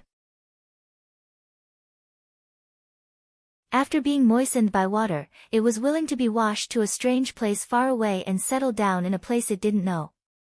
There were also thousands of plants growing on the soil, which provided nourishment for the growth of the wood spirit Qi. Without soil, nothing could grow, and naturally, there would be no wood spirit Qi. Soil is a silent dedication and is compatible with the atmosphere. The clay jars she makes are also plastic. They are square and round, embossed and hollowed out. The little pig with its nose arched on the jar is very fresh. What about gold? Where is gold? All kinds of metals and ores buried in the soil are gold. The thousands of plants contained the power of life, that toughness, they were all gold. When breaking branches, throwing away the soil, and stepping on the pool, they are also gold. Even Li Shi, a girl who doesn't like killing, has extremely sharp Reiki flowing in her body. The Reiki is indeed gold Reiki that has been refined by Lin Luoran. The gold Reiki is hidden among the 4 kinds of Reiki. They don't want to separate, but they can't offend each other. Once they cross the boundary, they will become the most powerful executioner in the world. The gold Reiki is the sharpest weapon. The Reiki of the 5 elements are around Lin Luoran. Lin Luoran feels that she understands them more and more. The world is vast and the 5 elements make up everything in the world. How can she say that she has understood the Reiki of the 5 elements? However, Lin Luoran's spiritual mind is wandering in the forest. She watches birds, listens to insects, looks down at the frost on the pool, feels the flying flowers and leaves, feels that everything is alive. The nature of earth is compatible with the sharpness of the gold Reiki. Lin Luoran feels very happy. She smiles. There seems to be some kind of bridge between her body and the outside world. The Reiki of the 5 elements swarms in. Standing at the foot of the busy mountain, Lin Luoran feels that the Reiki in her body is resonating with them. Lin Luoran doesn't extract the vitality of everything for her own use. She doesn't lack Reiki. What she needs is an epiphany like this. Yes, she has an epiphany. She has leveled up. Reiki is running in her veins. The Reiki stored in her blood, meridians, bones, and even hair now swarms to the ocean of Reiki in her pubic region and is swallowed by the 3 rotating nebulas. Every time the nebulas spit out, the Reiki is turned into Wakan. More and thicker than before. Lin Luoran feels that her spiritual mind is also being nourished. The pure Wakan feeds back to her blood, muscles, meridians, and bones. The Reiki is still in the form of Reiki molecules. It seems that something is different. Is it because these Reiki molecules are bigger and more compatible with her bones and blood? Lin Luoran feels that the nebulas are rotating and she can feel that she has become stronger. Little by little, she has broken through the middle stage of laying foundation, right? It seems that the Reiki of the 5 elements are not going to stop. Should she keep going? Lin Luoran smiles. It turns out that she is also greedy. At the foot of the mountain, Lin Luoran has an epiphany and leveled up. The 3 people who come with her are Lin Luodong, who is still immortal, and Huang Weijian, who only has a powerful magic weapon but not a high level of cultivation. Only Li Shi, who is about to break through, has a crystal clear heart and a single Taoist root of the gold Reiki. She has a deep understanding of the gold Reiki. She is the first to notice that Lin Luoran is not absent-minded. School sister Lin is meditating. Li Shi is a little flustered by this. She knows that this kind of epiphany is very desirable for cultivators. However, they are at the foot of the mountain and school sister Lin is meditating right now. After going through so many things, Li Shi has finally become more mature. She is worried that a tourist will suddenly rush over and crash into school sister Lin and ruin her meditation. Li Shi can't use cultivation methods here, which may disturb school sister Lin's meditation. She has to call more people to protect her. Li Shi makes a decision quickly.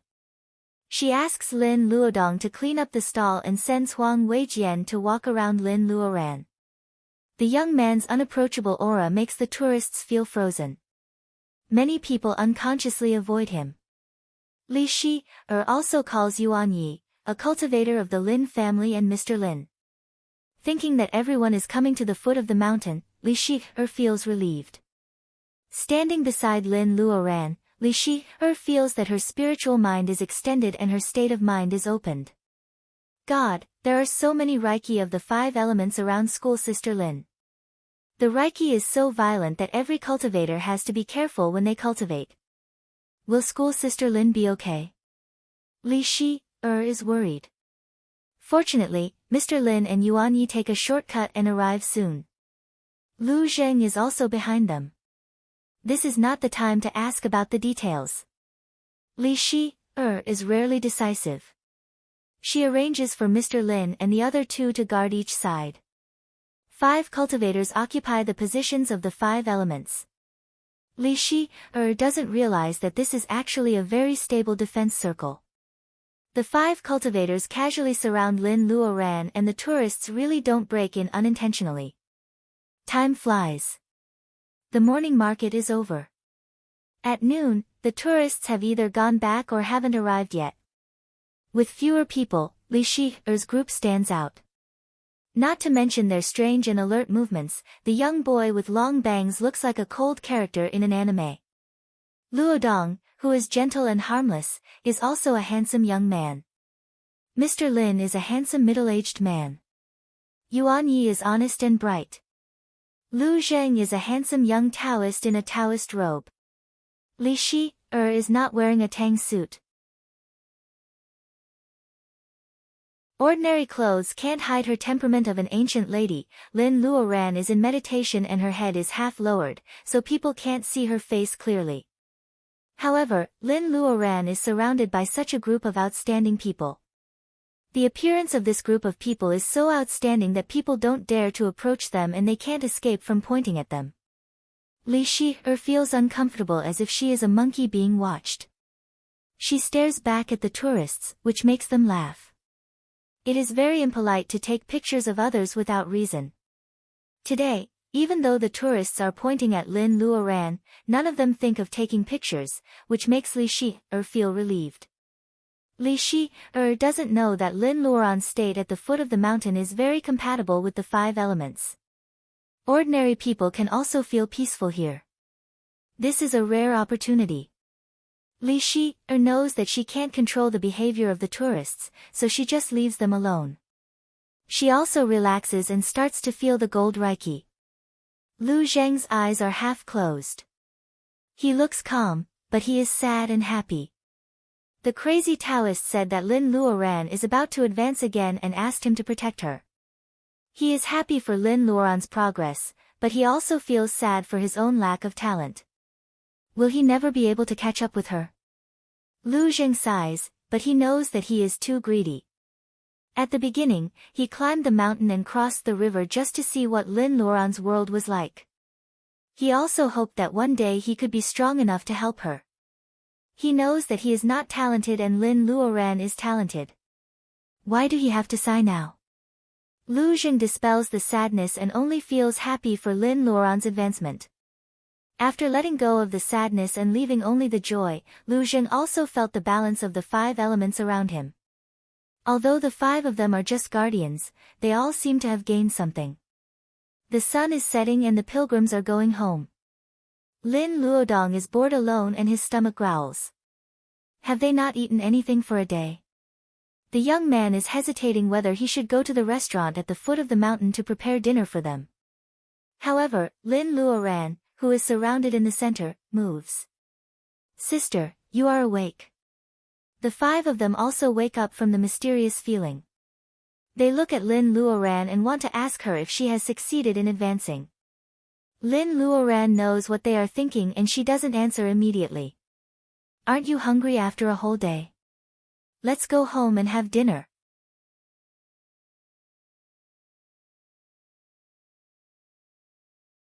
Chapter 277. Walking on the mountain path in the afterglow of the setting sun, Lin Luoran and her friends look like a team returning home from a picnic. Of course, they are not returning from a picnic. Lin Luoran, the pillar of the Lin family, has officially entered the middle stage of laying foundation half an hour ago. In fact, Lin Luoran is worried about her rocket-like cultivation speed. Knowing that she can't enter the latter stage of laying foundation, she doesn't force herself and wakes up from the trance. Lin Luoran has just crossed a small hurdle on the path of cultivation, but it is enough for Mr. Lin to be proud of. In addition, those who are guarding Lin Luoran today are all her close friends. Knowing that Lin Luoran has successfully entered the next level, everyone is happy. They laugh along the way, which startles many birds that want to go back to their nests. Sister, let's go back and celebrate. Li Shi's eyes are rolling. Lin Luoran doesn't know what she is thinking. Lin Luoran wants to ignore her, but she is also happy. Finally, she can't help but laugh. What do you think? How should we celebrate? As long as it's not too ostentatious, we can do whatever you want. Everyone turns to Li Shi, which makes her feel awkward. At this moment, Luodong's stomach growls again. Li Shi realizes that they haven't eaten anything for a day. She blurts out, Sister, let's go back and have a big meal. What kind of celebration is this? Lin Luoran bursts into laughter. Unexpectedly, others agree with her idea. Well, eating is the most important thing in the world. However, everyone has been eating the vegetables in the space, Mrs. Lin's own vegetables, and even the game that Goldie brings back from time to time. What should they eat for dinner tonight? Lin Luoran is thinking. Luodong thinks for a while and says to Huang Weijian, didn't you say that the barbecue outside our school is delicious? Everyone is looking at him. They want to associate him with the greasy mutton skewers on the roadside. Huang wants to punch Luodong, the idiot, who is pretending to be stupid. Hey, it's you who insisted on eating barbecue with me and ended up with diarrhea. Damn it. Luodong, you're the one who insisted on eating barbecue with me and ended up with diarrhea. How dare you? Lin Luoran makes the final decision. Let's have barbecue. Li and Luodong are both cheering. Before it gets dark, Lin sends the two of them to look for food. Huang is dragged away by Luodong. Mr. Lin said that there is a small lake where they just passed. Maybe there are fish. He has to go and have a look. Yuan Yi says that he is going to find some natural seasonings in the mountains. Soon, only Lin and Lu Zheng are left here. After a few steps, Lin Luoran finds a cluster of dark purple leaves. She says in a low voice, there is something like this. Lu Zheng followed her and squatted down to take a look. He found that it was a cluster of short plants that he did not recognize. What is this? Is it edible? Wild chameleon plant. Have you never eaten it before? This thing was very delicious when served cold, and it was also very fragrant when grilled fish was cut and seasoned. In the past, it was common to see it in the fields, but later on, it was artificially planted, and it became increasingly difficult to find the wild one. In people's memories, it was even more tempting. Lin Luoran uses a branch as a shovel to dig out the chameleon plant and introduces how to eat it to Lu Zheng. Lu Zheng is embarrassed. He has never eaten this kind of wild vegetable. Lin Luoran pats her head and says, I forget that you are a young master and have never eaten this kind of wild vegetable. I am so sorry. Lu Zheng smiles and doesn't say anything. Lin Luoran is so serious that she doesn't even notice that a strand of her hair is stained with mud. Lu Zheng looks at her and finds it hard to imagine that a cultivator in laying foundation can dig wild vegetables in such a happy mood. He feels that he knows Lin Luoran better, but she always makes him discover more beautiful things. He feels that he can't find the right adjective to describe Lin Luoran. He is always falling deeper and deeper into the discovery. He is destined to chase after this woman for the rest of his life. If I get her, I will be lucky. If I don't, I will be the only one left. At this moment, everything is quiet and there is only the two of them. Lu Zheng feels that there is a little person in his mind saying, confess. Confess. Even if you fail, it is better than worrying about gains and losses forever. While his tongue is still in his mouth, Yuan Yi has come back with a bag of things excitedly. Grandmaster, I found a lot of spices. Hearing Yuan Ye's excited tone, Lin Luoran is stunned with the chameleon plant in her hand. She was wondering why Yuan Yi wanted to be her apprentice. They are all foodies, so they are destined to be master and apprentice. Lin Luoran really wants to touch her forehead. Not only Yuan Yi, but all the people who are close to the Lin family are foodies. This is the real, ill-fated relationship. She pokes her head and sees Yuan Ye's bag. There is a large handful of wildfire onion, a handful of wild chaotian pepper, and wild pepper. There is snow on the mountain. It must be hard for him to find these things. He really wants to eat them. He is not afraid of bitterness or cold. Seeing that Lin Luoran is coming, Lu Zheng realizes that he failed to confess. Lin Luoran already has an apprentice. There is still a big gap between him and her. The most urgent thing now is to narrow the gap. He has to go back and continue to practice hard. After a while, Li Shi, and the two teenagers also come back. They have gained a lot. Li Shi, carries two colorful pheasants, while Luodong and Huang Weijian carry a black thing with wooden sticks. Looking at it carefully, they find that it is a half-grown wild boar. They don't know who caught it. Although the wild boar was not very big, it was plump and strong. It weighed more than 50 kilograms. There was no need to look for other ingredients. A boar's body was not just made up of pig's ears, pig's feet, ribs, and pork belly. Luodong and Huang Weijian are in good health. Only teenagers can carry the fat wild boar. When Mr. Lin comes back, he is holding a straw rope with 2 strings of 3-inch long cushion carps. There are 30 or 40 of them. There are also several big prawns. They must have caught them by the way. Well, let a cultivator go hunting. Even a cultivator in the early stage of training qi is bullying these small animals. It's getting dark. Yuan Yi and Lu Zheng are responsible for carrying the wild boar. The group of people finally sets sail again. Lin Luoran is standing behind. She doesn't think it's a big deal when she sees Yuan Yi carrying the pig.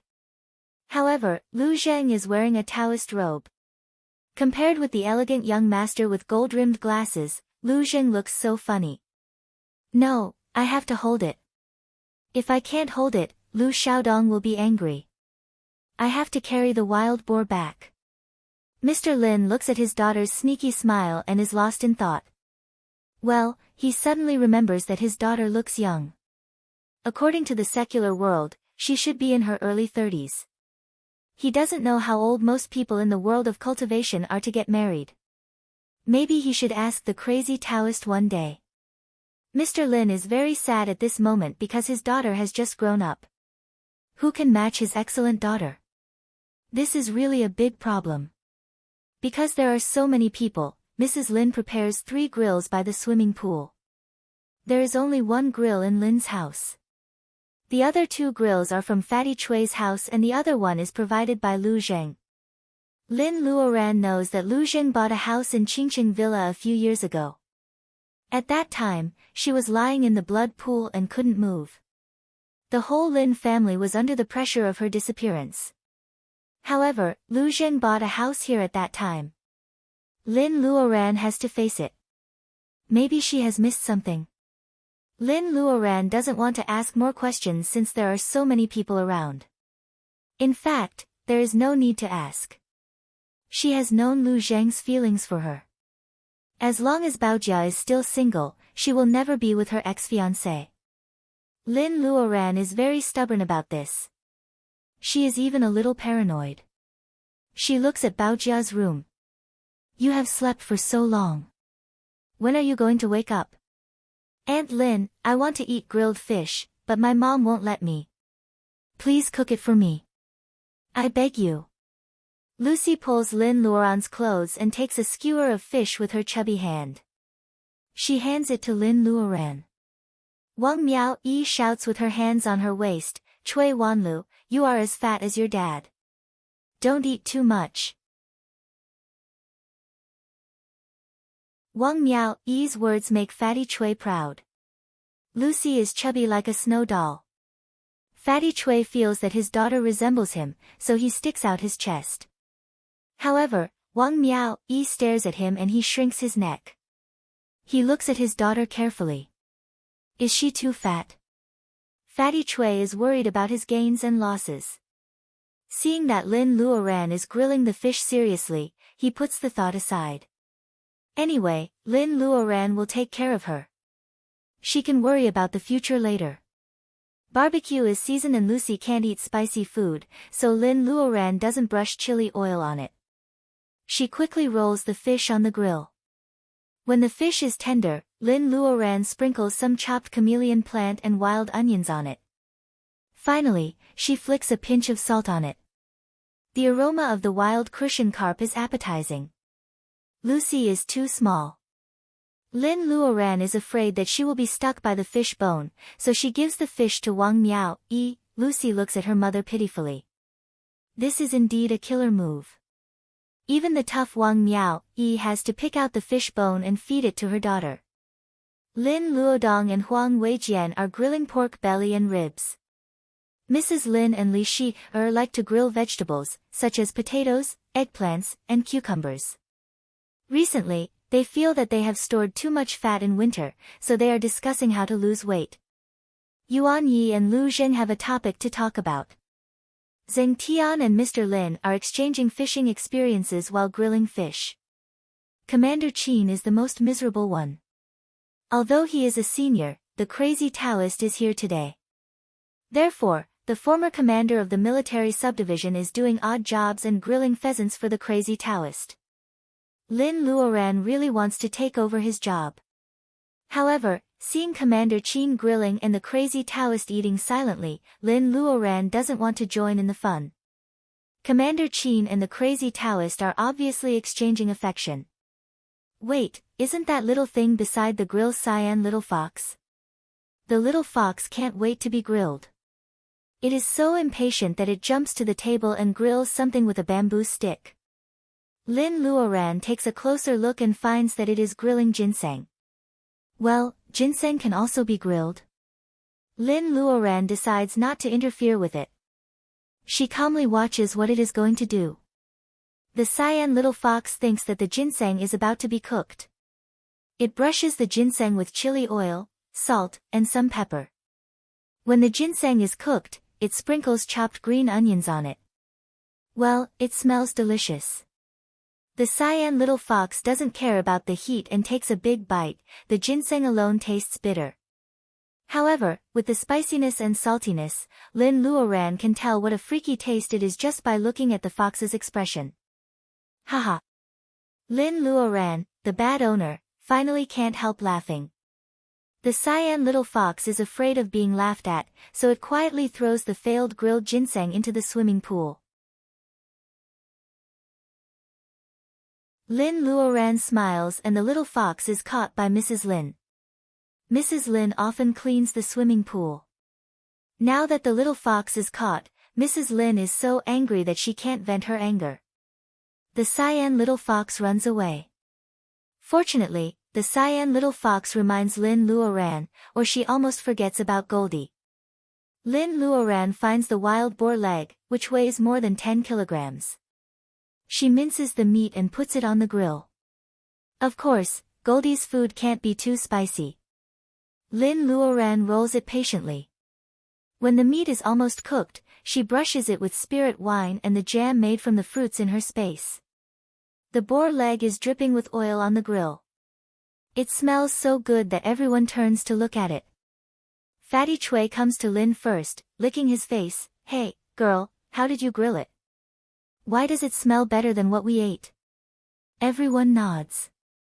Lin Luoran glares at him. Fatty Chui has eaten the food for 3 people. How can he say that he doesn't taste good? He must be lying. He is just greedy and wants to change the taste.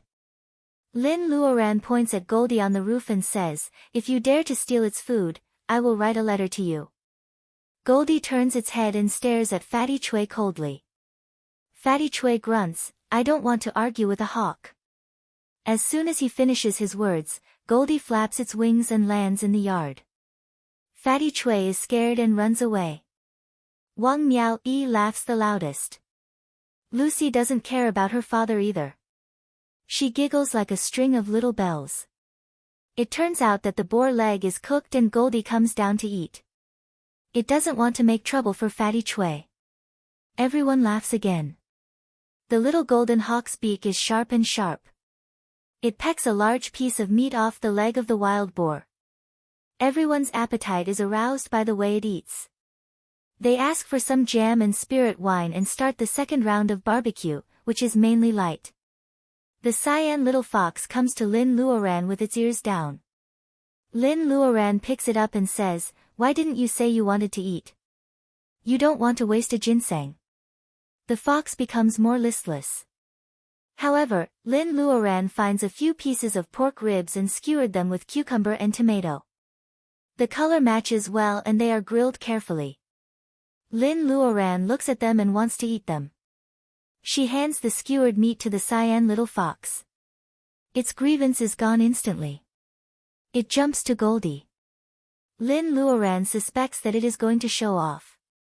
Yuan Yi notices that Lin Luoran is busy grilling for everyone. She even takes care of Goldie and the cyan little fox, but she doesn't eat much. He grills a few skewers of pheasant for her. Grandmaster, Lin Luoran sighs. She has an apprentice. After eating the meat, she asks casually, will the first new drug be released next week? Hearing that Lin Luoran is asking about the pharmaceutical factory, Yuan Yi becomes serious.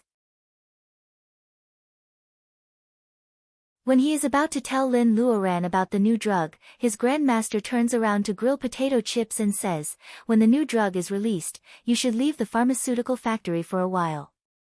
Don't live in the mountains anymore. Stay at home and practice more. Your personal ability is too low. Does she want him to move to Lin's house and practice wholeheartedly? Yuan Yi wants to pinch himself. Does this mean that he has been accepted by his grandmaster? Zheng Tian is full of tears. He looks at Yuan Yi with envy, jealousy, and hatred. I have more than 4,000 chapters. I can divide them into 2 chapters and call myself 3 chapters. Unfortunately, I don't have one. Ah, Pa is so honest. You're tuning into the Blissful Bookshelf YouTube channel. We're so grateful for your support and don't forget to subscribe to join us on this incredible journey through captivating stories. Your generosity through donations truly makes a world of difference, as it's the primary source of revenue that allows me to expand and enhance this channel for you. Thank you from the bottom of my heart for being a part of this adventure.